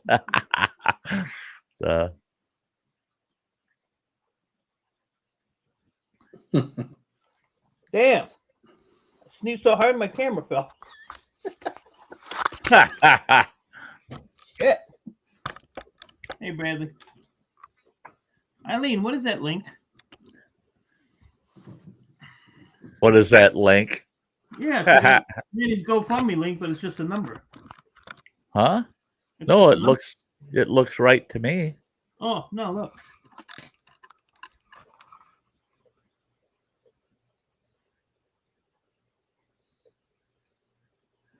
Wait a minute. I don't know what that is. I'm not seeing that. No, I'm not seeing that either.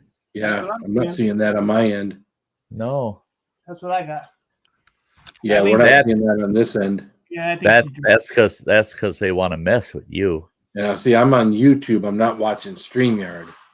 Right. So let's see. What is And- StreamYard showing me?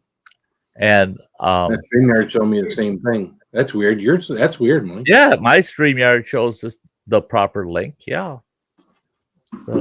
It's all Mike's fault. Yeah. 8675309. I paid for the StreamYard subscription last month. Oh, did you? Oh, it was so worth it. I did 2 streams in a month. It was great. It's great. Well, Got my that's money's worth. that's your fault. That ain't nobody else's. You can't blame StreamYard because No, you're it too is. goddamn lazy to do a live Yeah, stream. because within those 2 streams, I did like $50 in super chat, so I paid for it. Oh yeah, no shit. So then I was just gonna do it because I don't live stream a lot. So I said I'll start live streaming, so I'll do the subscription. So then there goes my $25 this month. Got my little notice. I said StreamYard. I said, what the hell? Well, I didn't cancel it. Like fuck. So now I got to stream at least a little bit this month. I already did like 2 streams and got my $25 back. So. Well, that's it. So I just forgot about it, and I was like, God damn it! But I want to get more back into the streaming. It's just gotta have time to do it. What Brad And say? that's That's the only reason I got the paid StreamYard was back when I got it. I was struggling and my equipment was struggling trying to run OBS. And so I decided I got to have something that's dependable. And now I'm streaming all the time, every week, a couple times a week. And the 20 hours they give you a month wasn't going to do it. So I said, what the hell, I'll get it.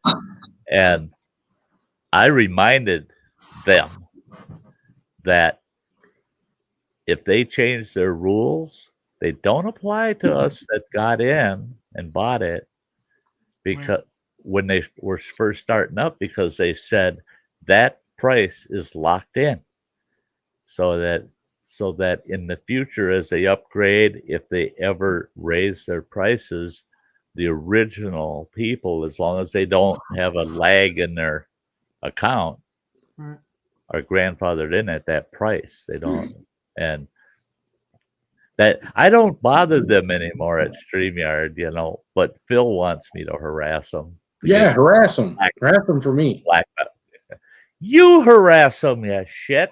Well, I had to harass them a couple of months ago when I realized they started charging me $50 a month for StreamYard. For the Pro. And I didn't realize I had upgraded. Well, I had seen something about, the 1080p, and I was like, oh wow. And I just click on this thing, and I didn't realize at the time that I was upgrading my membership with them, and that I was going from $24.99 to $49.95. So double.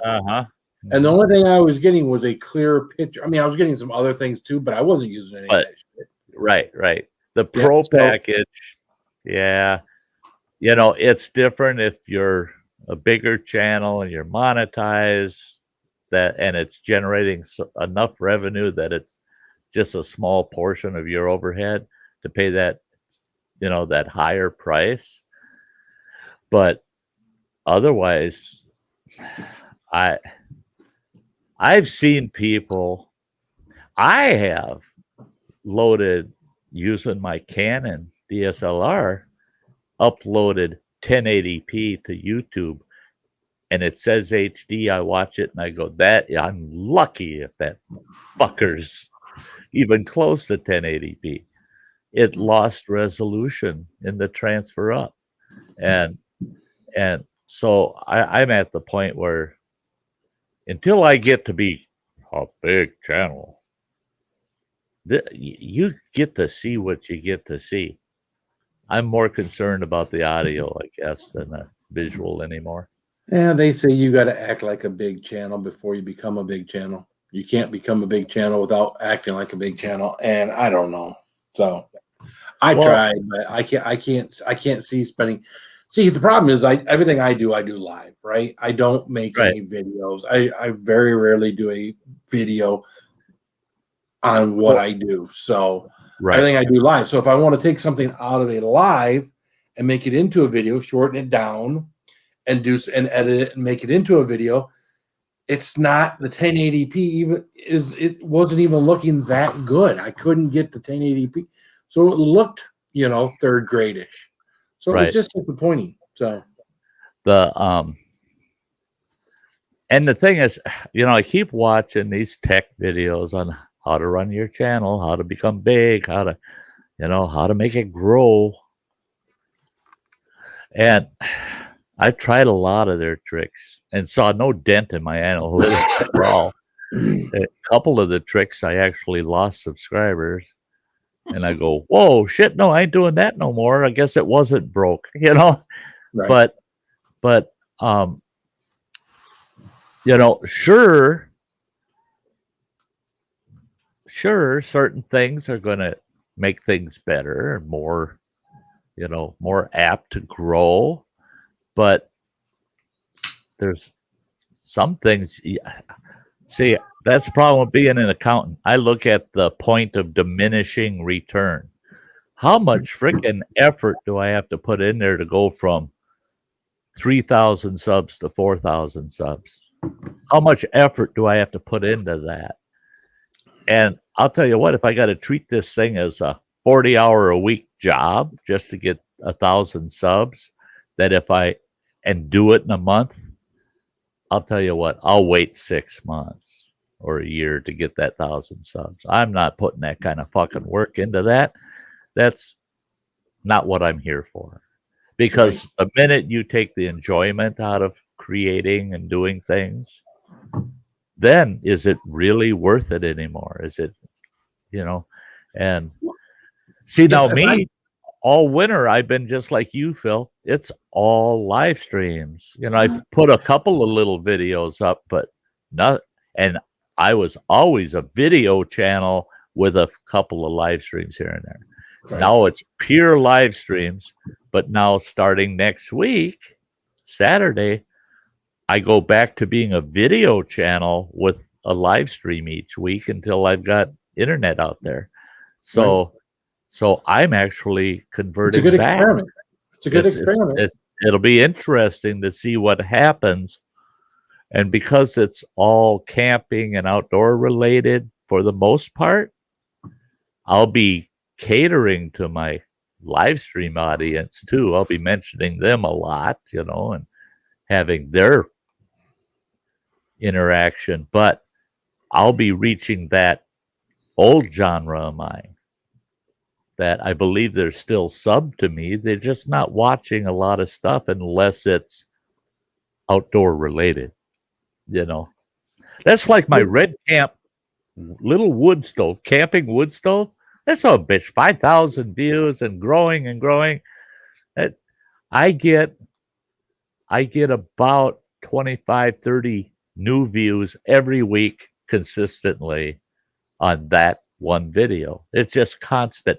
And I looked, YouTube is suggesting that video 31% of my views come from suggested videos from YouTube. What's the name of it? Red Camp wood burning camp stove. I just want to make sure I don't watch it. Oh, okay.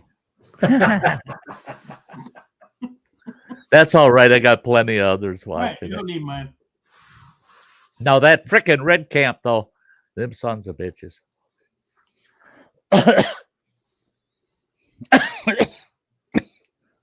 I told everybody, this is not a promoted, they didn't buy me the stove. Running Water bought me the stove.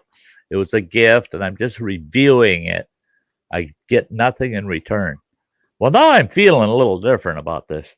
Now, you wouldn't believe how many comments I got. I just ordered mine. I got mine last week and tried it out. I love it. And all the sales represented in the comments to me. People that actually went out and bought the damn thing because they watched my video. Wow. I been trying to figure out how the hell do I reach this Red Camp. I haven't found a way to reach them yet to say, hey, check my video out. And these people love your stove, man. And I'm selling it to them. I'm convincing them to give it a try because it's a reasonable price. They're $22, but they make another version of the exact same stove, but it's larger, it's bigger. I think Red Camp should give me one to review the bigger stove. They should give me one. Or pay me. Give me a commission. Have you emailed them? I can't find them. Google. You gotta. That's not their fault. No. They're not gonna find you. No, I wouldn't say I can't find them if I wasn't fucking looking. I'm looking, but I can't find a contact to the company. Well, then you're not looking hard enough. Right. You can kiss my ass. I went on fucking Amazon because they sell that stove on Amazon. And I thought usually Amazon will say from other buyers or other sellers, and you can go in there and you'll sure as shit you'll find a factory direct sale. I went on there. No, they don't factory direct sell to you. Are you part of Amazon affiliates? No, I don't feel of nothing unless she says it's okay.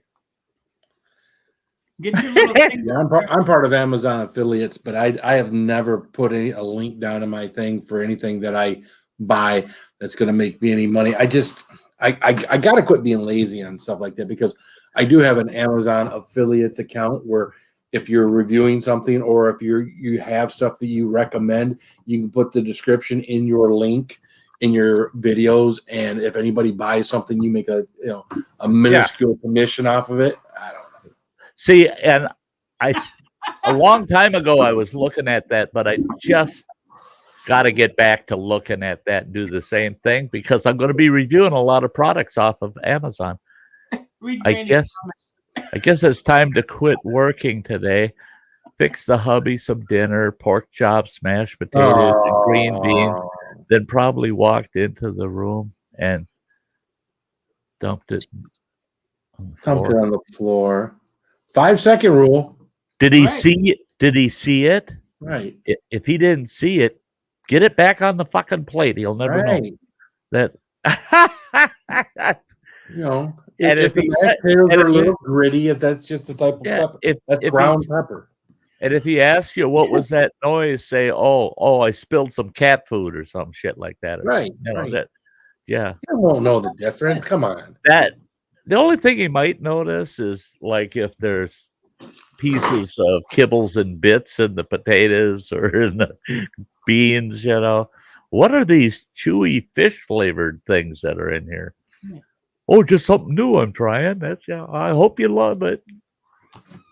Yeah, that's a bitch. Sorry, Granny, that happened. Just scoop it back, put it on the plate, and said, "Here, try it. I tried. I tried something different. Let me know how what you think about it." Yeah, and then after he eats the whole meal, and says that was wonderful, thank you for fixing that.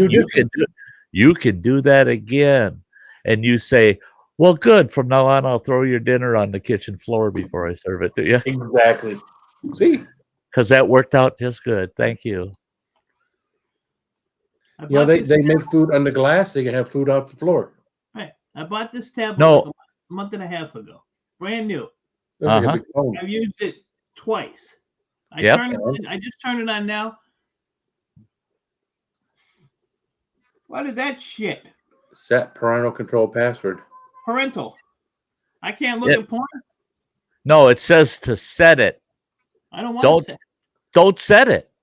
Exit the fuck out of there. Don't set it, because you'll never remember what you put in there.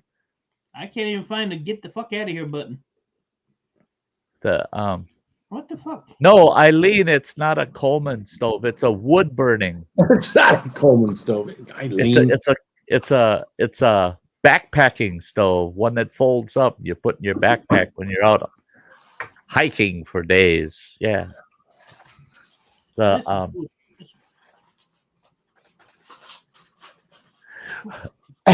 got told you are working too hard, Granny. Tuna, it's Red Camp. REDCAMP. Red Camp. Yeah. That thing is crazy, that stove. It comes, it's in this nice case, and it's all folded up, and it's got this awesome plastic kind of steel surface all over the stainless steel. You peel it all off. It's awesome. There's nothing in the goddamn case with it. Even the brand isn't on the case or the stove. Really? Maybe it's made in China. I don't give a shit where it's made. It's a nice stove. Then you can't contact them because you don't know fucking Chinese. You asshole. Yeah. Oh shit. God damn it. Shit. Fuck. Yeah, fucking went. They found porn. Look. No, I went to Sty's Red Camp stove video. I'm trying to get out of it. There we go. I almost watched that shit. Almost watched that shit. Listen to you. I need a nitro pill now. Hold on. I have chest pains already.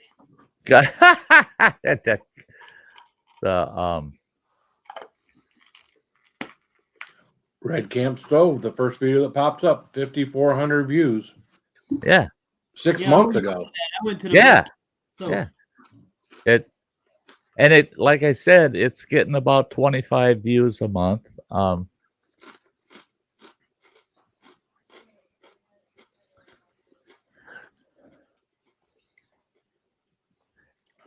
Trust me, I ain't watching. I'm just scrolling through the other people that did Red Camp Stove Don't watch. reviews. Don't watch. So Sty's got 5,400. Must be the thumbnail because Red Camp right below you's got 3,800. Although this other guy, Palano Hiker MD's got 6,500 views. He put it out the same time as you did. I don't know. Yeah, he's got more friends than I do. Is it that one? Take a look at how many followers he has. Let's see. Is it that one? 38,000. 39,000. Oh, compared to my 38 to my 3,600. So you reached beyond people beyond your platform. He only reached people in his platform. So you did a good job. Yeah, I think so. And I've tried to figure out what I did right. And I still haven't. So exactly. You want to I hope I accidentally do another good one like that.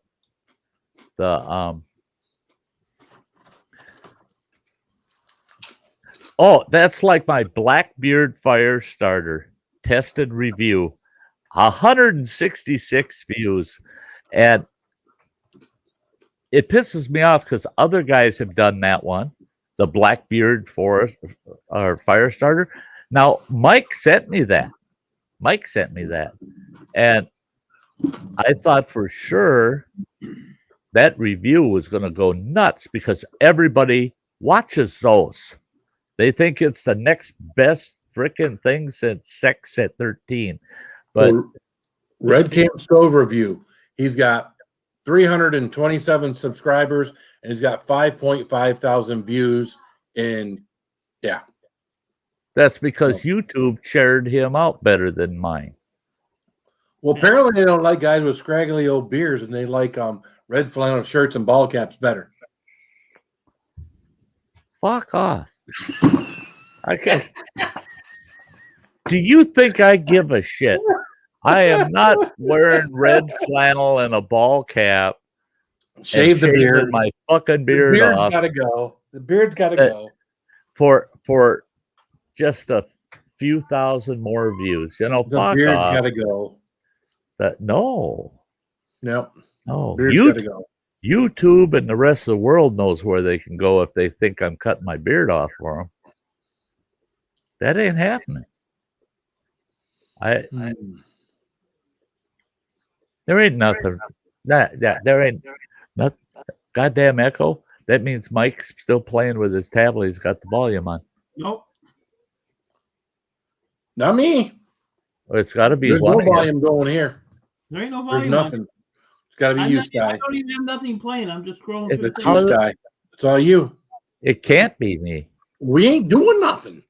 I got nothing going. I got nothing going.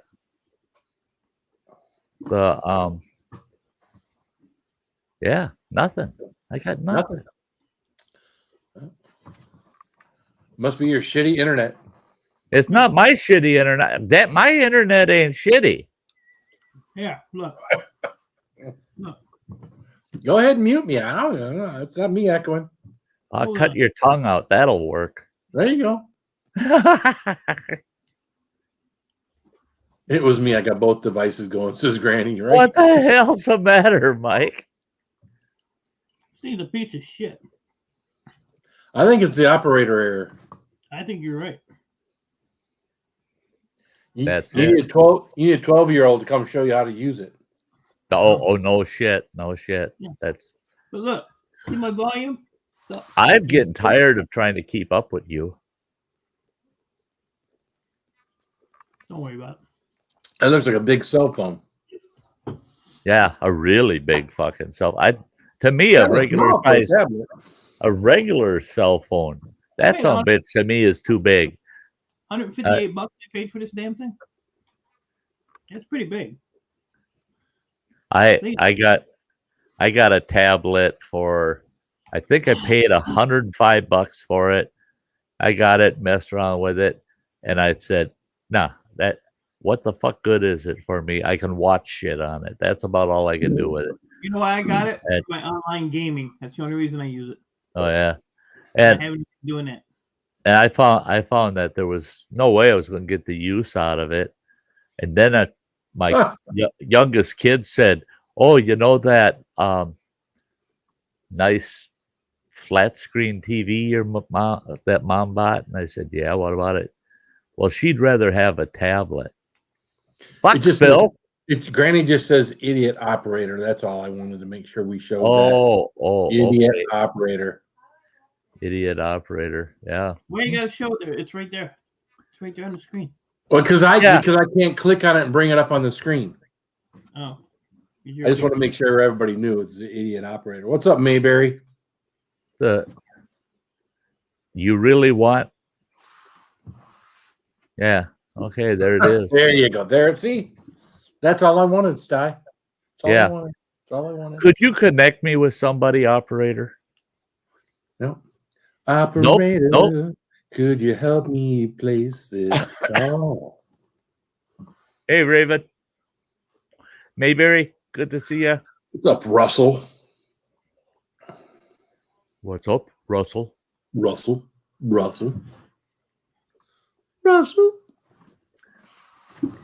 It must have been a raven that was rustling in the bushes. Yeah. Musta. Snitches get stitches. You put that shit in the chat. I'm no snitch. Now, if you said that to me in a private chat and I put it up there, that's a different story. But you know, and he would. When you put it right there in the chat for the world to see there, Granny, that's not stitches get stitches. That's just sounds like you're about to get fucked up. Yeah. That's promises. That's it. I hate that when women say to me, "Fuck you, Sty." You know, they're just teasing an old man. That's not good. They shouldn't be doing that.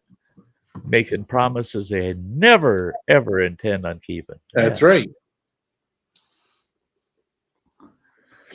And if you say anything about it to them, then you're involved in a bunch of oral sex. You get involved in a bunch of oral sex.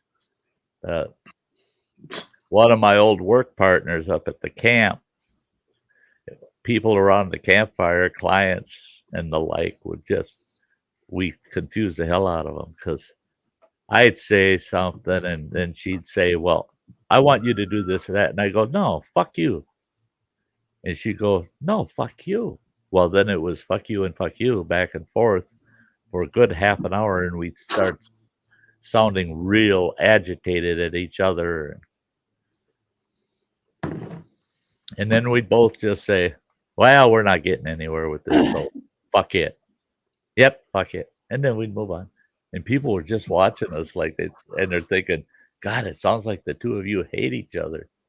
No, we just like to have a fuck you challenge once in a while, a little oral sex in the public. Yeah. Are you talking about your ex-wife that used to be up here on the panel with you? What the hell are you talking about? I don't know. I'm trying to think of what the crazy lady that used to come up here all the time. What was her name? You better. We used yeah. When I first started visiting Sty, there was Andy, and then there was this other lady. What was her name? This is Sty North. What was her name? No, that was something you people created in your wildest dreams. I only came in here after that was already going on. I didn't create anything. That was here when I got here. No. Angie Max. Yes. That was a total creation of you guys, the audience. She was already here. How did we create anything?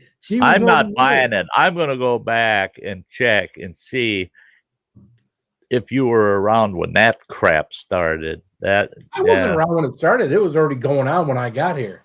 Well, you sure the hell encouraged it after you walked in the door. We had fun with it. that was so bad. That was so Oh. nasty of you guys. I see Yeah. I see her still post stuff a little bit here and there. She doesn't post a lot of stuff, but No, she's She's still a active sweetheart. though. Yeah. she's a sweetheart. Yeah. Oh God, we'd have fun though. Man, Little nutty. right to the point where we're just all laughing our asses off. That was The hey Dutch Prepper. Hello. Oh, Juna says there's no one crazier than Crazy Ann. I would have to beg to differ with Angie. We love the Oh. death out of that girl, but she was nutty as a fruitcake. Yeah. Angie. If you were looking for a wild conversation, Angie was the one to drag into it. Boy. She would, and she'd do it on purpose. It wasn't because Oh yeah, no, wasn't she was crazy. just good at it. She was just she was just out of her mind. Yeah. She could drop one-liners you didn't see coming, and yeah, she's nutty. I tell you what, she puts the nuts in the fruitcake. Yeah. I love me and I Max. I tell you one person I just adore, because as long as she's just being herself, I laugh my fucking ass off so hard. And that's Loopy Lisa, man. Yeah. She is her own worst enemy. Sweet as can be, but stick her foot in her mouth. Oh my God. Yep. Yeah. Either. What's that? I haven't seen her around either. She, with her line of work, she is just, and the hours, with the UK and shit. Yeah. Look at this shit. I put a ponytail in my hair. What? Oh, all the girls are going to be jealous. His boyfriend's got something to hold on to. Right. They're called Supremes. Yeah. Supreme Blend. Yeah, they say Cigars. Menthol cigars. Well, I can't. I don't smoke conventional cigarettes. They're too expensive. That plus, I can't smoke something that's going to put itself out, because they got that shit in them that if you're not taking drags off of it real quick regularly, they'll go out, and you got to relight them.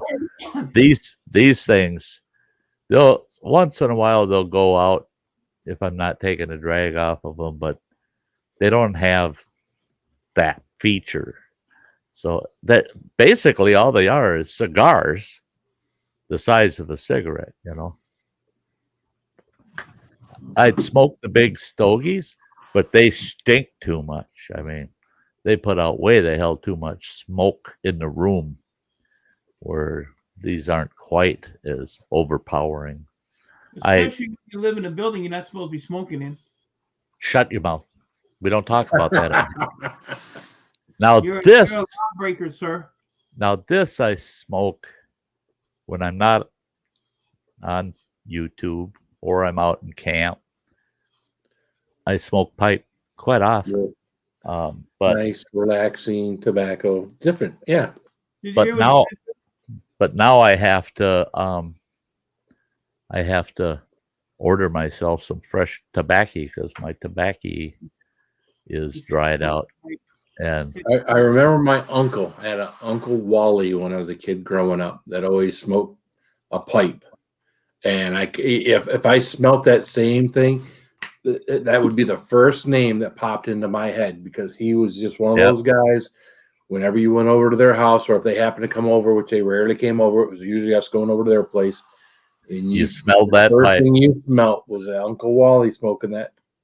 My Uncle Buddy smoked the pipe, started smoking pipe when he was over in Korea during the Korean War, and smoked the pipe right up to the day he died. And it was the exact same thing. I could go to my mother's, walk in the door, and I'll go, when the hell did Buddy get here? Because you knew if he was there, because that pipe, you could smell that pipe. And I'm the same way with certain pipe tobaccos. The minute I smell it, I think of him instantly. And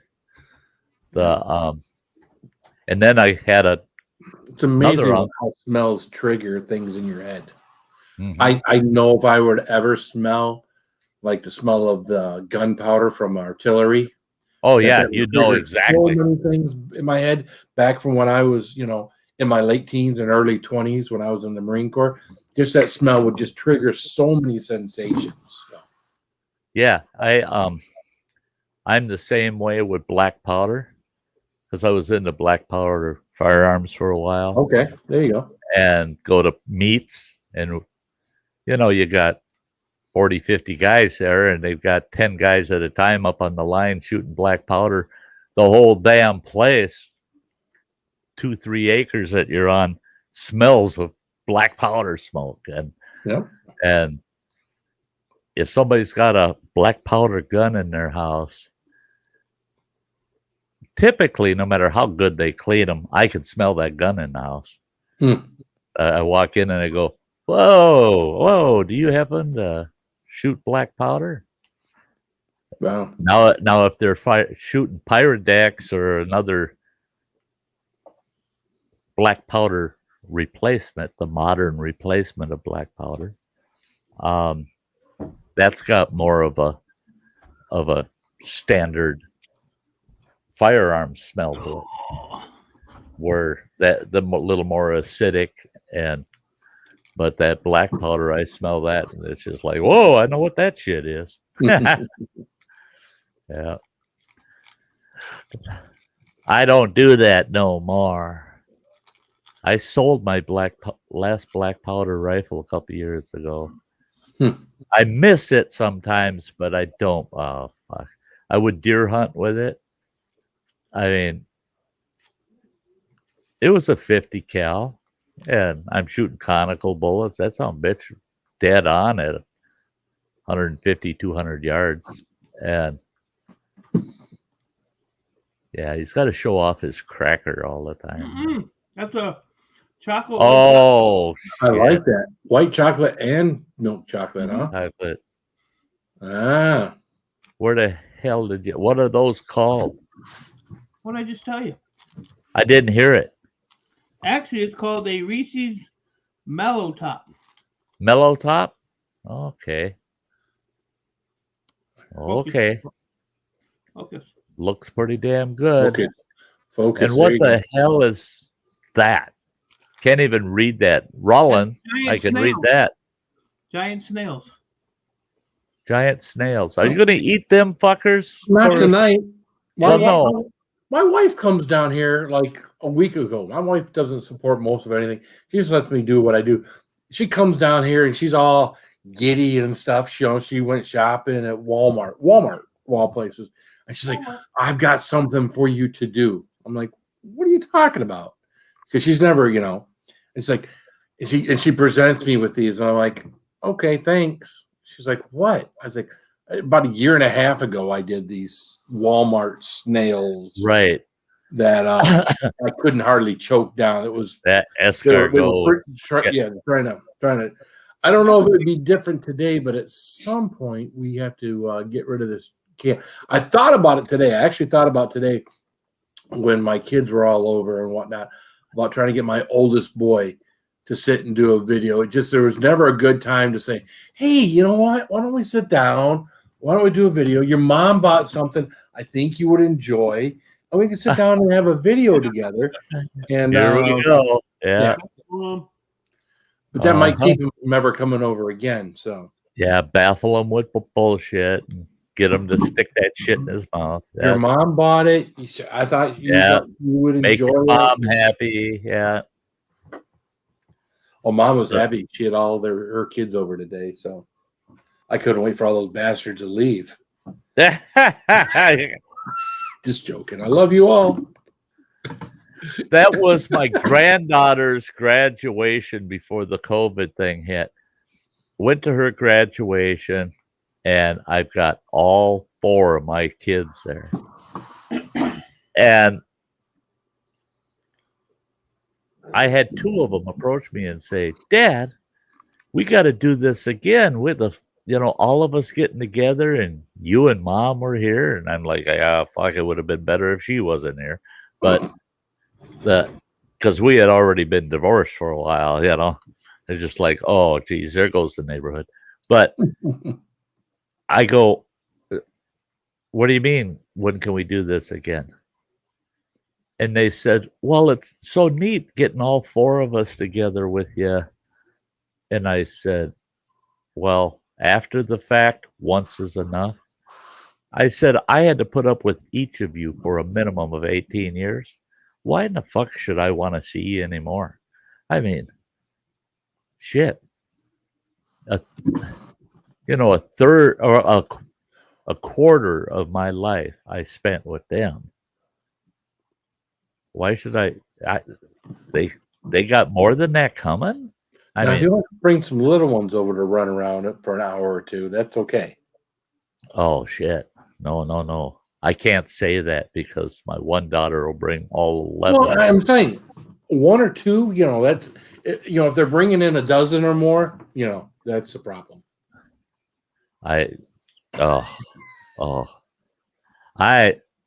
They're talking about a family reunion, and no. Well, I think I'll skip that one. Well, see, I get this whole guilt trip thing a couple of months ago. We're going to have a family reunion. We're going to have it down in Virginia, right? Giddy. Uh-huh. So I've got to take time off of work, which I don't like taking time off of work unless I'm going to get a real vacation. What I think is a real vacation. Unless I'm going to get a real vacation. So I'm hearing, we're going to go down and we're going to go down to Virginia. We're going to have all the blah, blah, blah, blah. Well, here the other day, me and my wife were talking, and like, it's a reunion, but two of my brother-in-laws aren't going to go. She started talking, listening off, all the people aren't going to go. It's like, well, then why the hell am I going to go down there? Why am I going to take all this time off of work to go down there if it's not going to be a family reunion? Right. If there's going to be just some of us going down there. I says, I don't want to go down. I'm weird about going down to other people's places and feeling like I'm trapped, that if something goes on or something happens, I just can't leave and go. I have this whole thing about, if I want to go, if I want to leave, I want to leave. I want to go. I want to go away. Hey, I'll capitalize on that because for my granddaughter's graduation, okay, everybody's going down, right? My two boys are going down there. I'm going down there to my daughter's place, and my other daughter, she's running out to her place. They're all going to be there, right? Well, we had a big discussion about this thing and about how hopefully it all goes okay. There's not a family fight, not blah, blah, blah, because I don't like that shit. And I told my boys, I said, my youngest boy said, well, you want to ride with me? And I said, no. And he goes, why not? I said, we'll get there. Well, then Running Water goes, well, I'm going to head down there. He says, you want to ride with me? I go, no.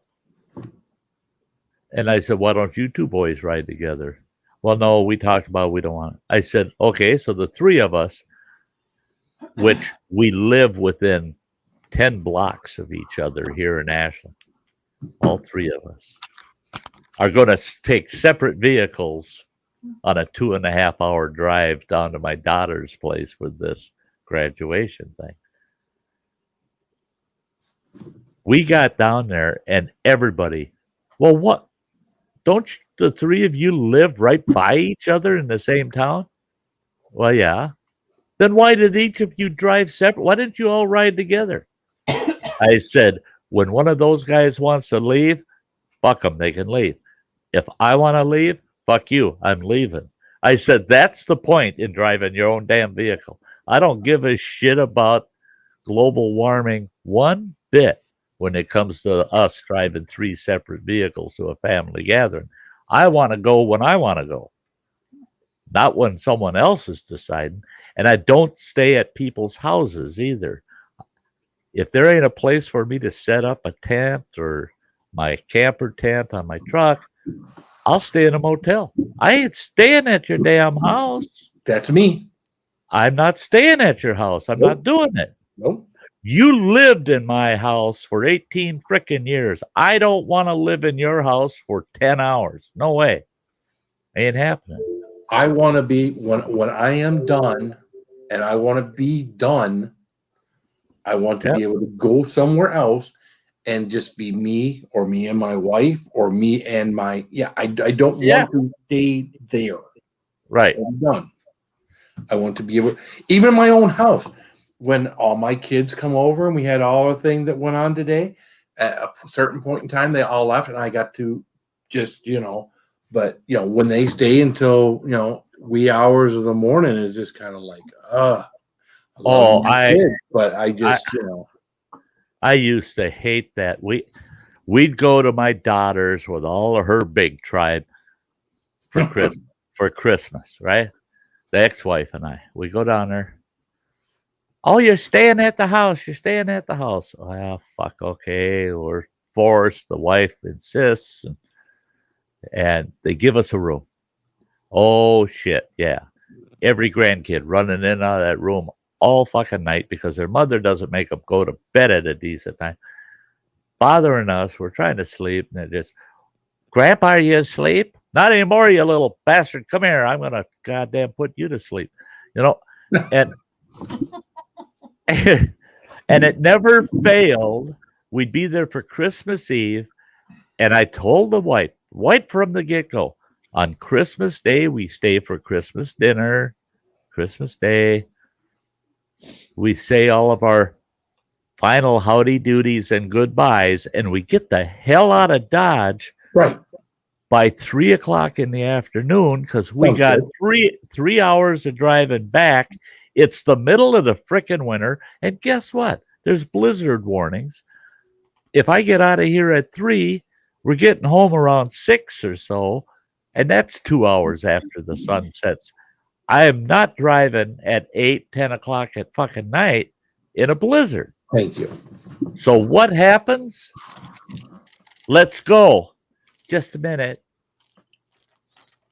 15 minutes later. Come on, let's go. Let's get out of here. Well, wait a minute. I got to say goodbye to each of the grandkids. Well, Get them all in 2 hours. Get them all in one fucking room, and you got 5 minutes. I mean, goodbye, group hug. Get the fuck out of the way. We're leaving. But oh, hell no. We would always get out of there 6 o'clock in the evening before we can actually get out the frickin' door. And I'm going, that's it. End of subject. We're leaving. And you don't want to go back. And then what does my daughter and my ex-wife say? Well, look at the time. You might as well stay and we'll have dinner. We'll have supper. And then you guys can head home. And I'm going, fuck you. I got to drive 3 hours in the pitch black in a goddamn blizzard with a belly full of food. Yeah. Now I'm going to fall asleep, hit a tree, and fucking freeze to death. All because you people can't say goddamn goodbye.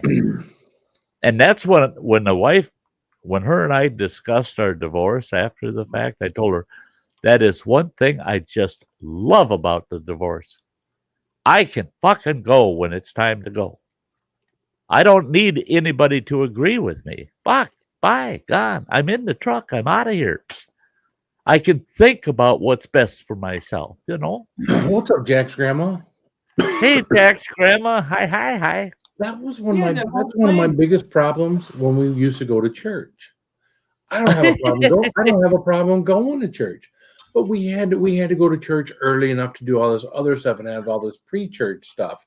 You got to do the pre-church stuff, and then you got to church. And then church church used to be an hour.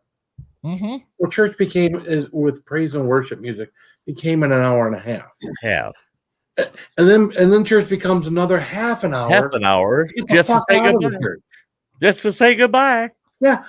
Your car's only 50 feet away from that front door.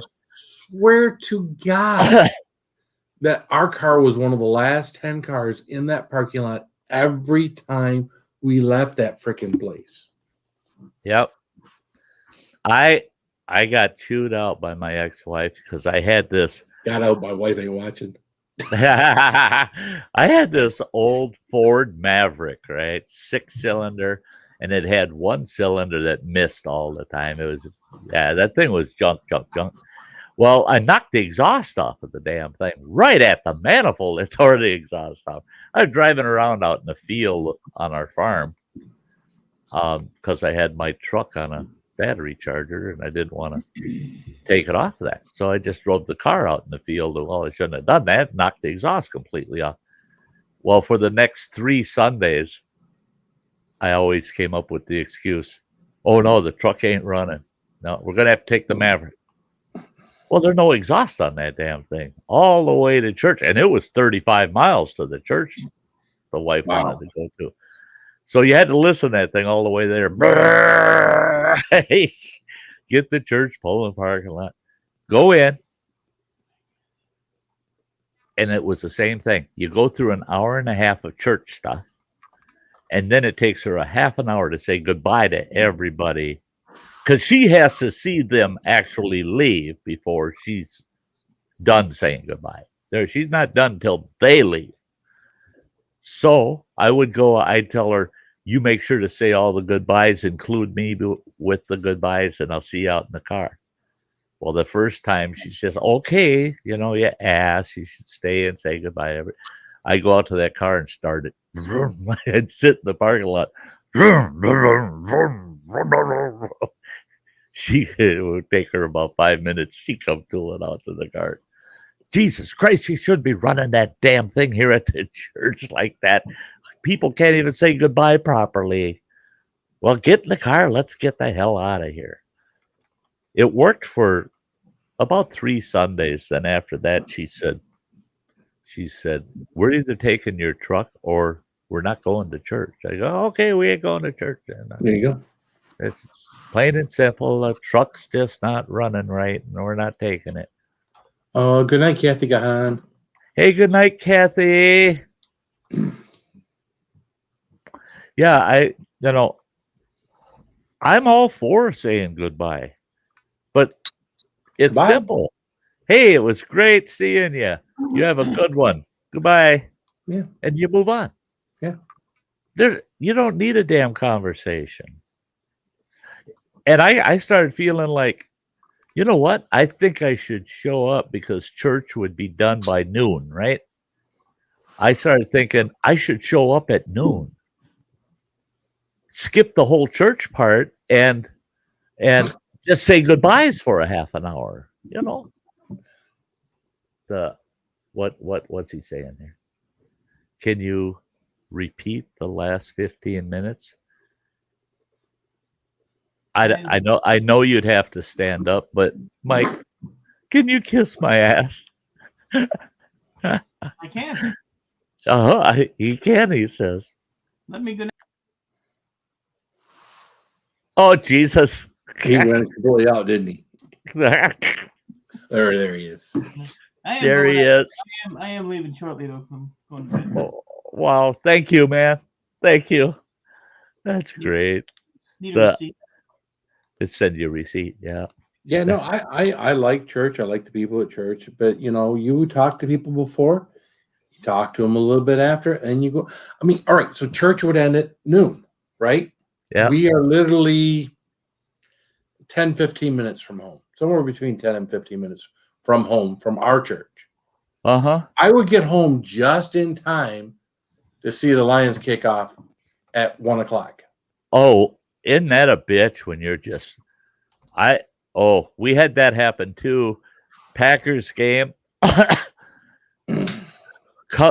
Pull in the fucking driveway and there's gravel flying and I fucking shut that truck down. Out in the house, I can hear the door slam behind me, and then I can hear it opening about the time the TV gets turned on, and I'm like, fucking kick off and sit down in my chair, and I'm going, fucking hell, all my nacho fixins and shits in the fucking kitchen. Yep.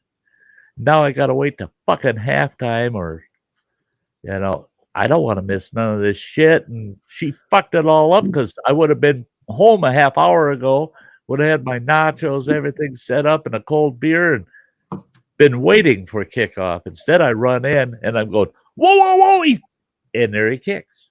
Just made it. What the fuck? That's not right. That's not. And then your football game is over about 3:30, 4 o'clock, right?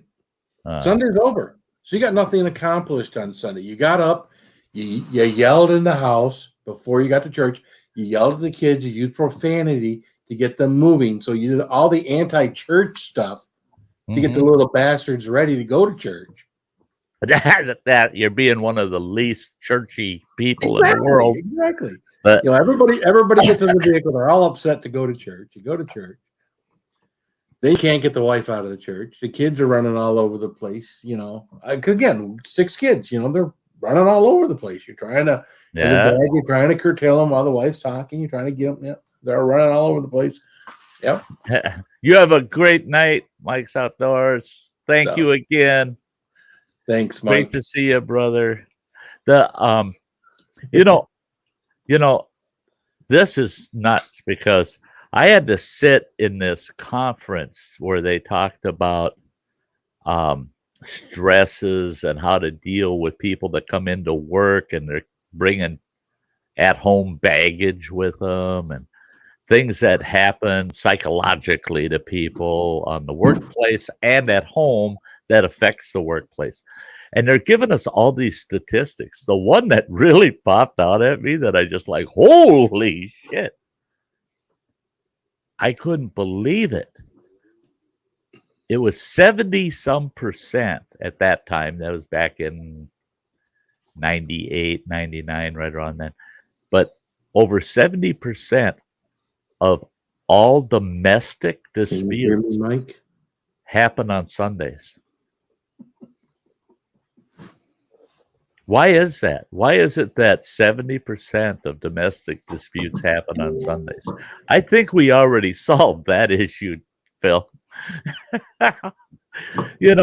Would you frickin' leave me alone? Would you frickin' get in the car? Would you just frickin' off? You can tolerate each other as long as you don't have to be around each other. That's it. And that was Sundays. Sunday. I tried my best to come up with a reason we did not have to be together on Sunday. The other 6 days of the week were pretty tolerable. Sunday morning, man, I'd wake up, take one look at her, and she'd already be giving me the evil eye like it's Sunday and you're fucked, man. I'm going to screw up your day. It's not the wife's fault that men don't go to church. There's a lot of reasons, neighbor girl, behind that. I mean, as guys, for a lot of us, I don't know everybody's schedule, but for me, Sunday is one of those days of getting things taken care of around the house. Lawn mowing, weed whacking, all these things that you got to take care of. Because I have a job. Thank you, Eileen. I have Love you too, girl. That when I get off at the end of the day, it's not light outside for the most part. If it is, it's at the end of the day. I'm in the middle of the summer, even though it stays light till 9:30 at night. If I get home at 7 o'clock, I'm not getting on the riding damn lawnmower. Oh, look at the big hug from the coon. From the what? The coon. The coon. The coon. What's a duckoon? A duckoon. The coon. He didn't have a bill. So if he did, I'd have him send it to you. But no, that's the thing is I think it all depends on the relationship. Who is messing with the person's day? I know guys that they're not interested in football. They're not interested in hunting and fishing. And on their Sundays, what they're interested in is sticking their nose in the wife's day. They want the wife to fix some dinner and do this for them and that for them. That's my wife's slave day. And they're the asshole in the room, right? So I think it all depends on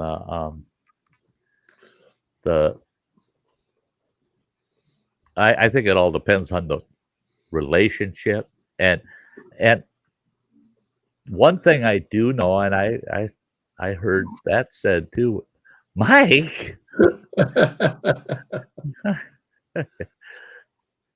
The only reason Mike does that is because that fucker wants a bear hug.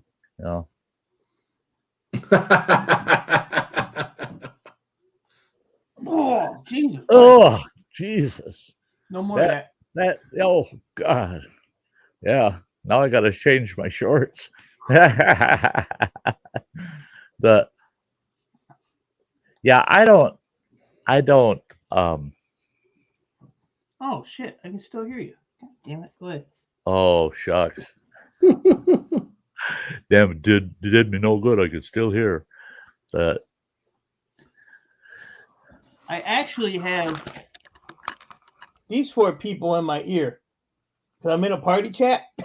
On PlayStation 4, they've been in that party all day. Oh wow. So I just aggravated them to stay in there. They're playing Minecraft. I get tired of playing. Yeah. Yeah, Mayberry. That's the way it was in our house. I was the cook in our house. My ex-wife, there was only a few meals that she would, if we wanted a specific thing, she kind of specialized in a few specific things. But if that's not what we were having, I was fixing the meals. And on Sundays, I didn't care what it was we were eating on Sunday. It just has to be a lot of it. A lot of it. I had Sundays where we're doing pizzas, man, and I'd order out, get us. I'd tell my 4 kids, each of you pick a pizza you want, knowing they can't eat the whole damn thing each, But that means whatever they pick, there's leftovers for anybody who wants to try theirs, and blah blah blah. And then the ex-wife and I would each pick one, and I'd get 6 frickin' pizzas for 6 people. Mm-hmm. And we'd be eating pizza all damn day, man. You eat fresh pizza till you're stuffed, then you're heating up the leftovers later in the evening. But that, or hell, I'd have a roast or a turkey that I put in that frickin' oven early in the morning, and it's going to be done when we walk in the door after church, And yep. My daughter's freaking out. That's a country road. Yeah. She's driving home, and she's a city girl. Oh. Look out. Yeah, that's a dirt road, too. Boy, oh boy, you got to look out for roads like that, Yeah, I told her, watch for the deer. Yeah, no shit, watch for the deer. Well, I'm gonna jump out of here. I'm gonna call it night. I'm gonna get up. I don't give a fuck what you say. I'm gonna get up. I know. Get my shit done and probably do a live stream and get ready for Tuesday's stream. So I'm gonna wrap this up in 15 minutes too. At the top of the hour. Seems like a long time to have to listen to more bullshit. So I don't know to more bullshit for another 15 minutes. A lot of bullshit to listen to. Wow. See my new toy? Hey, Mike, lean over this way a little. Come over this way a little. Fuck you. Okay. Oh, Jesus. Here, I'll meet you halfway. None of that. There you go. None of that. Yeah, shoot him. Shoot him. Shoot him. Ain't nobody got time for that. Ain't nobody got time for that. Yeah. I was messing with Granny the other day. I sent her a message and said, well, hope you're having a better day than me. She's like, now what? I said, I woke up. Yeah. Damn day started. Yeah, I had her worried. No, I've done that shit. Gotten up in the morning and going, oh Jesus, look at this shit. The day started without me. Yeah. It has no respect. I used to like to get up because I used to be so horny to crack it down no good. Now I just don't even want to get up. I used to look forward to getting up. Oh, not no more. I took my ponytail out. So you're looking at Dawn's crack in the morning, no, and Dawn's cracking well, but I do know a girl named Dawn, and I don't want to look at. So.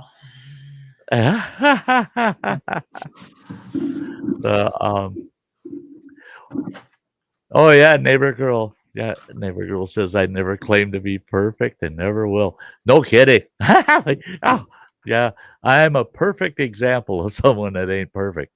Yeah. Well, you guys have a good night. I'm out of here. Thank you again, Mike. Thank you. Take care, brother. We'll Have a be. good night, Mike. I'll be. Till December. I'll be keeping tabs on you till I head out of here Saturday morning, and then I'll do my best to keep tabs on you while I'm out there. Yeah, I want to fill in that beard for Phil so he's not struggling to grow it like he's trying. Oh yeah. Fake it. Everybody in the chat, take it easy. I'll be live streaming in the morning before noon. We'll see you Before tomorrow. noon. So I'll be probably like around 11. Same time. Oh, that's noon. No, that's 10 for you. Oh, you're starting that freaking early, eh? Yeah. You think I'm gonna watch that shit? You Sty. I don't give a fuck. I'm done with you. I watch all your damn streams. Well, God damn it. Yeah. Goodbye, you son of a bitch. Bye-bye, son bitch. Now he's gone. Now he's Now he's gone. Oh, Mike. Yeah. It's He's been a a nerd. while since he's hung out on the streams and at least on the panel. Yeah. Well, it's he good had a to see him. computer. He was having computer issues for a while there, and I think it was only just this week that he started getting back online. So, well, he said, StreamYard. He paid for it. Only was alive twice. So, Right. And the thing is how he does his lives. Really, his live stream is just him doing his thing. right. And he don't care how long the live stream goes. He'll let it go until he has to go do something else. Right. And then, and I think that for him is a great approach. I mean, he usually has plenty of folks hanging out and chatting away. And As long as he can sit there in his basement or wherever, and he's doing his job, and other people are doing, they're all kind of contribute. Like they contribute probably more than he does sometimes. But if he's got to leave the house, for some reason, then he's like, all right, it's over. I'm gone. Bye. It's See you. time to wrap it up. He's still kind of like you used to be, man. When you would end a stream in the past, you were so damn fast. So many of us that were on the panel with you would go, well, you're still quick, but you're not as fast as you originally were. I mean, it'd be, well, guys, that's it. I'm wrapping it up. It was great to see you all. Keep it spicy. And you end the fucking stream, and all of us are going,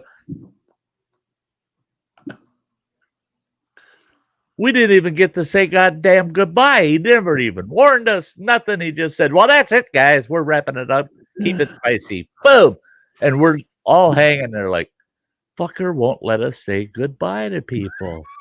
I mean, and I've talked to our friends on the panels about it. I said, you notice that? Phil cuts your ass right off. He don't want you being polite and yuck up to his audience and say, God, it was good seeing you. You have a good night. Goodbye. He thinks we're his wife at church. That's it. What? I just when we're out of here. I got to go to bed. It's time to go to bed. That's no shit. Oh, I did many a night when I was trying to get monetized where it was 1, 2 o'clock in the morning. And I would just keep going and keep going and keep going because I needed the hours. I had to get monetized and all of that. Now, and again, I appreciate it. But I don't always, but a lot of times if there's a certain number of people in here, I'll stay on longer than I want to. And because I appreciate the people who are here. I obviously appreciate what we're doing, and I stick around. But there comes a point in time where I have let my work suffer based off of my YouTube. Mm-hmm. So there comes times where I gotta put my foot down for myself and say, you know what? I need to get to bed. See, and that's been me about the last 3 weeks. If you've noticed, I've had to bow out on a couple of yours.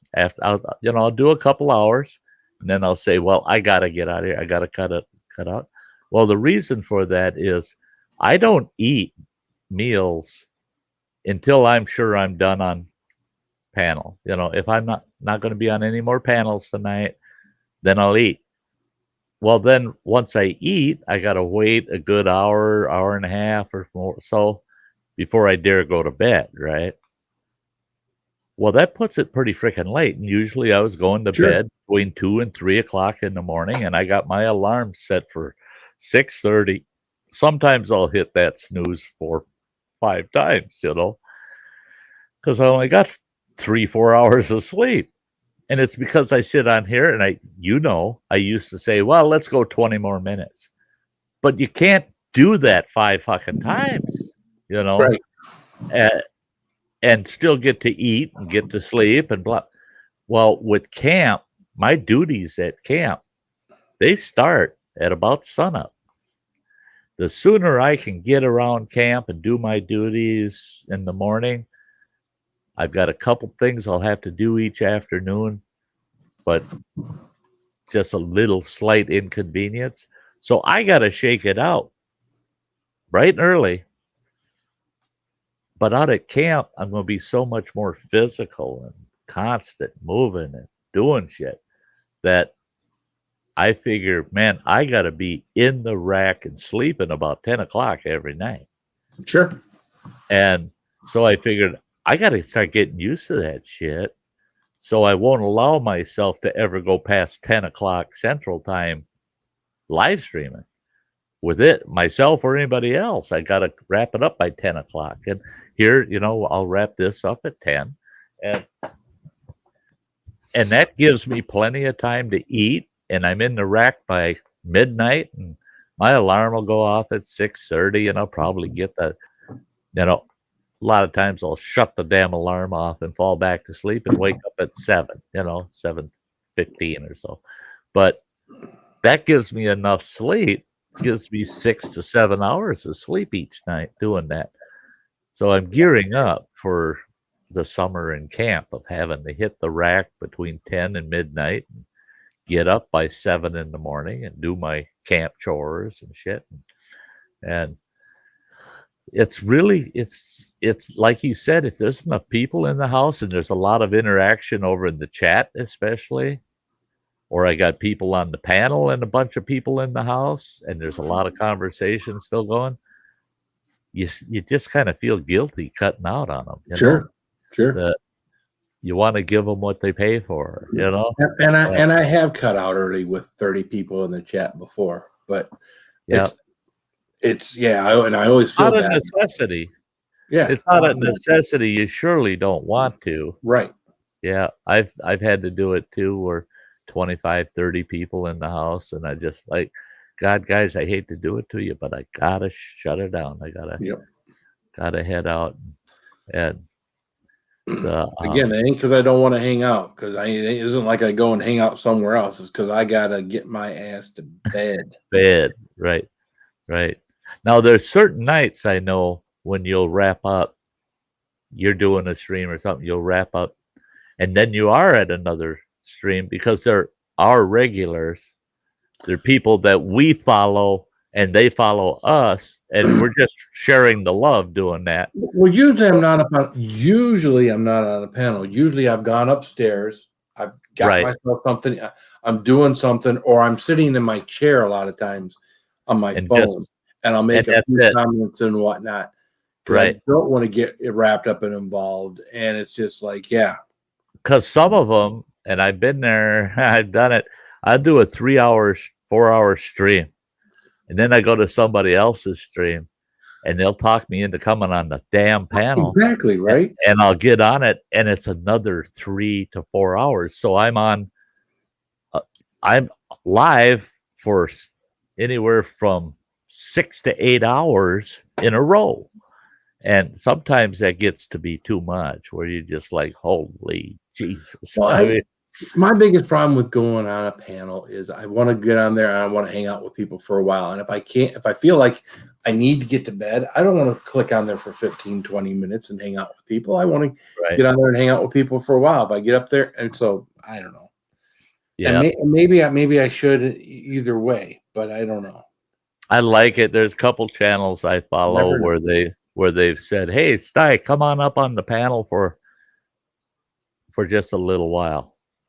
And then they'll Facebook message me and say, hey, come up and spend 10, 15 minutes. I got a couple of questions for you. And then you can just cut out. Don't worry about it. Just, because I want to bring a couple other people up, do the same thing. Cool. I'm good with that, man. Because I know right up front, they don't want me to hang out for the whole stream. They just want me up for a little while to talk to them about a couple of issues, and then I'm free to go.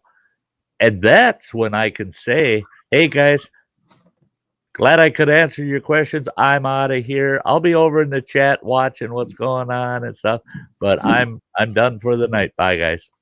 And out. And I never feel bad about that. But it's when it's like they want you on the panel and you want nothing more than to eat or go to bed, and you're just like, son of a bitch. If I say I'm leaving, they're all gonna go, but. Yeah, I'd love nothing more than do 3 and 4 hour live streams. I love the people that come and hang out with me, even if we only have 12, 13, 14, 15 people in the chat. You know what? There are people out there that have less or even equal subscribers than we have that would love to have 15 people in their chat. Oh, absolutely. And we're lucky enough, we're gifted enough that we have 20, 25, 30, 35 people hanging out throughout, with us. We are a very lucky couple of guys as far as the group of people that come and watch us. And we have a lot of our friends are, the same people that are in the chat. Yeah. So we're lucky. A lot of our followers are shared, and that's why I tell them all, don't ever feel guilty about running over to Phil's stream. There's a couple of folks that I support that I tell my audience, don't feel shy about going over and watching them, because we can't always avoid overlapping. Right. And because we share an audience, I don't care. I've had streams where there was one, I was live for an hour and a half. The lowest count I had was 5 people in the house, and the highest count during that hour and a half was 7. And this is nuts because 4 of us were on the panel. Oh wow! But we kept going for an hour and a half, and it was because us on the panel, we got on topics that were just interesting, and we were enjoying the hell out of our discussion, not even looking at the viewer count. And it's, if we looked at the viewer count, we would have said, holy shit, we got to shut this down, if it's based on viewers. Right? Yeah. And it was always in a situation where the stream had gone quite late, Sure. And it was a weeknight, and I'm going, shit. All of us guys that don't have to work tomorrow are on here. Everybody else went to bed. They got to work. You can't over expect things of your audience. That's right. And but they're all great folks, man. They take care of us. They take care of us. For our channel sizes, yours and mine, I think we're doing quite well. I think we do great. I really do. Yeah. I think we're doing very well.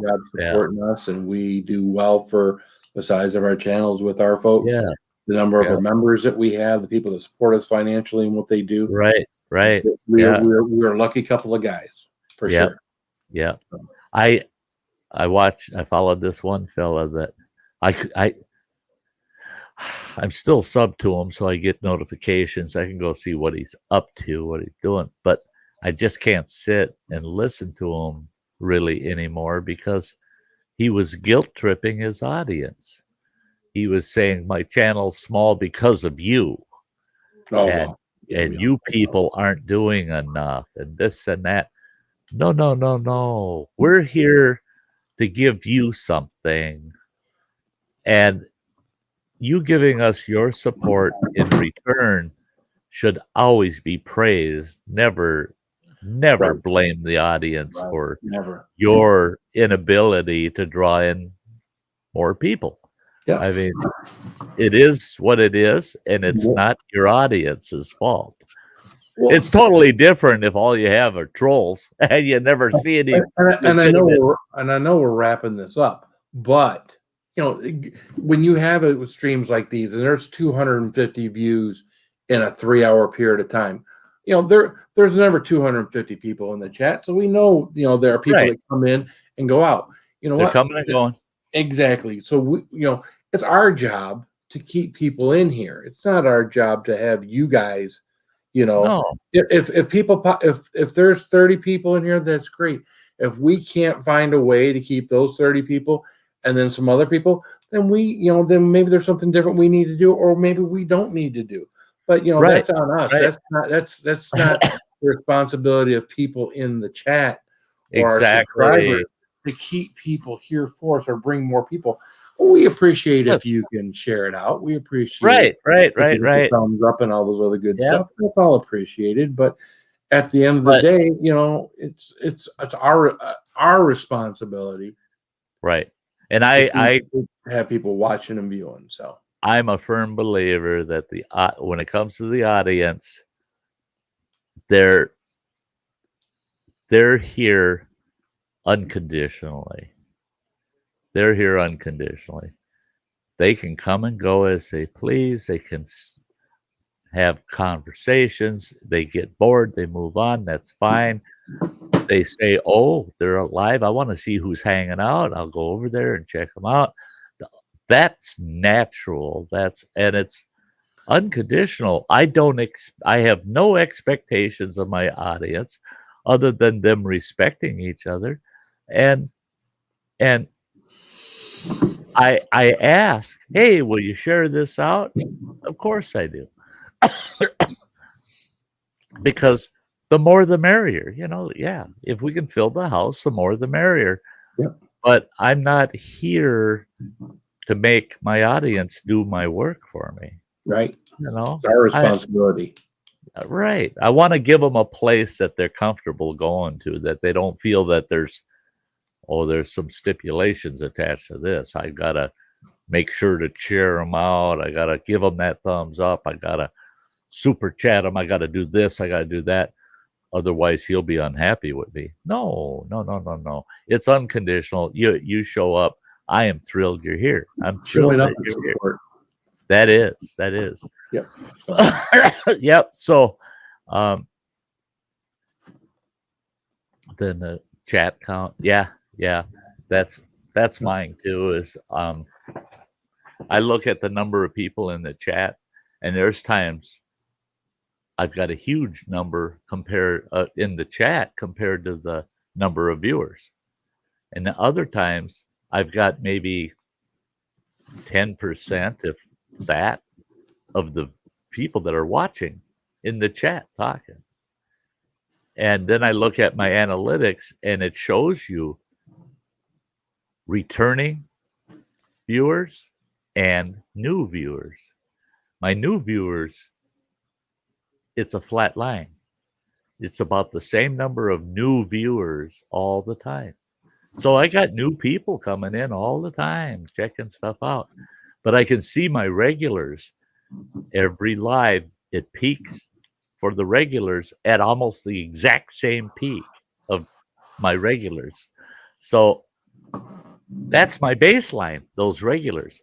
I can look at it and say, get rid of all of the new watchers. And would I still be going live? Well, absolutely. Because my regulars are enough that they make it absolutely worth it. That's, so I try not to play the YouTube success game. I want the channel to be successful. I'd like to see it grow and blah, blah, blah. But not at the cost of my viewers, Sure. That's I don't want them to feel that they're being taken, in any sense. Yeah. Okay, Computer Done Granny says, night all. Hope each and every one of you have a great day tomorrow, and hugs and loves. Yeah. Granny, you take good care of yourself, girl. And I think with that, Phil, we're going to wrap this up. I'm sleepy. And yeah, I'm hungry and sleepy. I've got barbecued pork ribs waiting for me. Oh, you son of a bitch. Yeah, tell me about it. They're in the oven. You're over here? At 180 degrees. Set in the oven at 180 degrees, just staying nice and hot for me. And eyes ready. So, as typical on a Sty Story Sunday, we're going to dance our way out of here. And hey, guys, tomorrow, Sty Times. Check it out. There's only 2 Sty Times left this week. And if you got to miss one, I guess it's okay. You can miss tomorrow. Don't miss Wednesdays. Don't miss Wednesdays. Because that's going to tell you a little bit Don't about miss either one. why this old man does what he does. But this is my last week for 2 weeks after this week. 2 weeks without any of this. So be there when you can. Love y'all. You all take care of yourselves. And like Phil says, keep it spicy. Keep that life of yours spicy. We'll see you guys. Guys.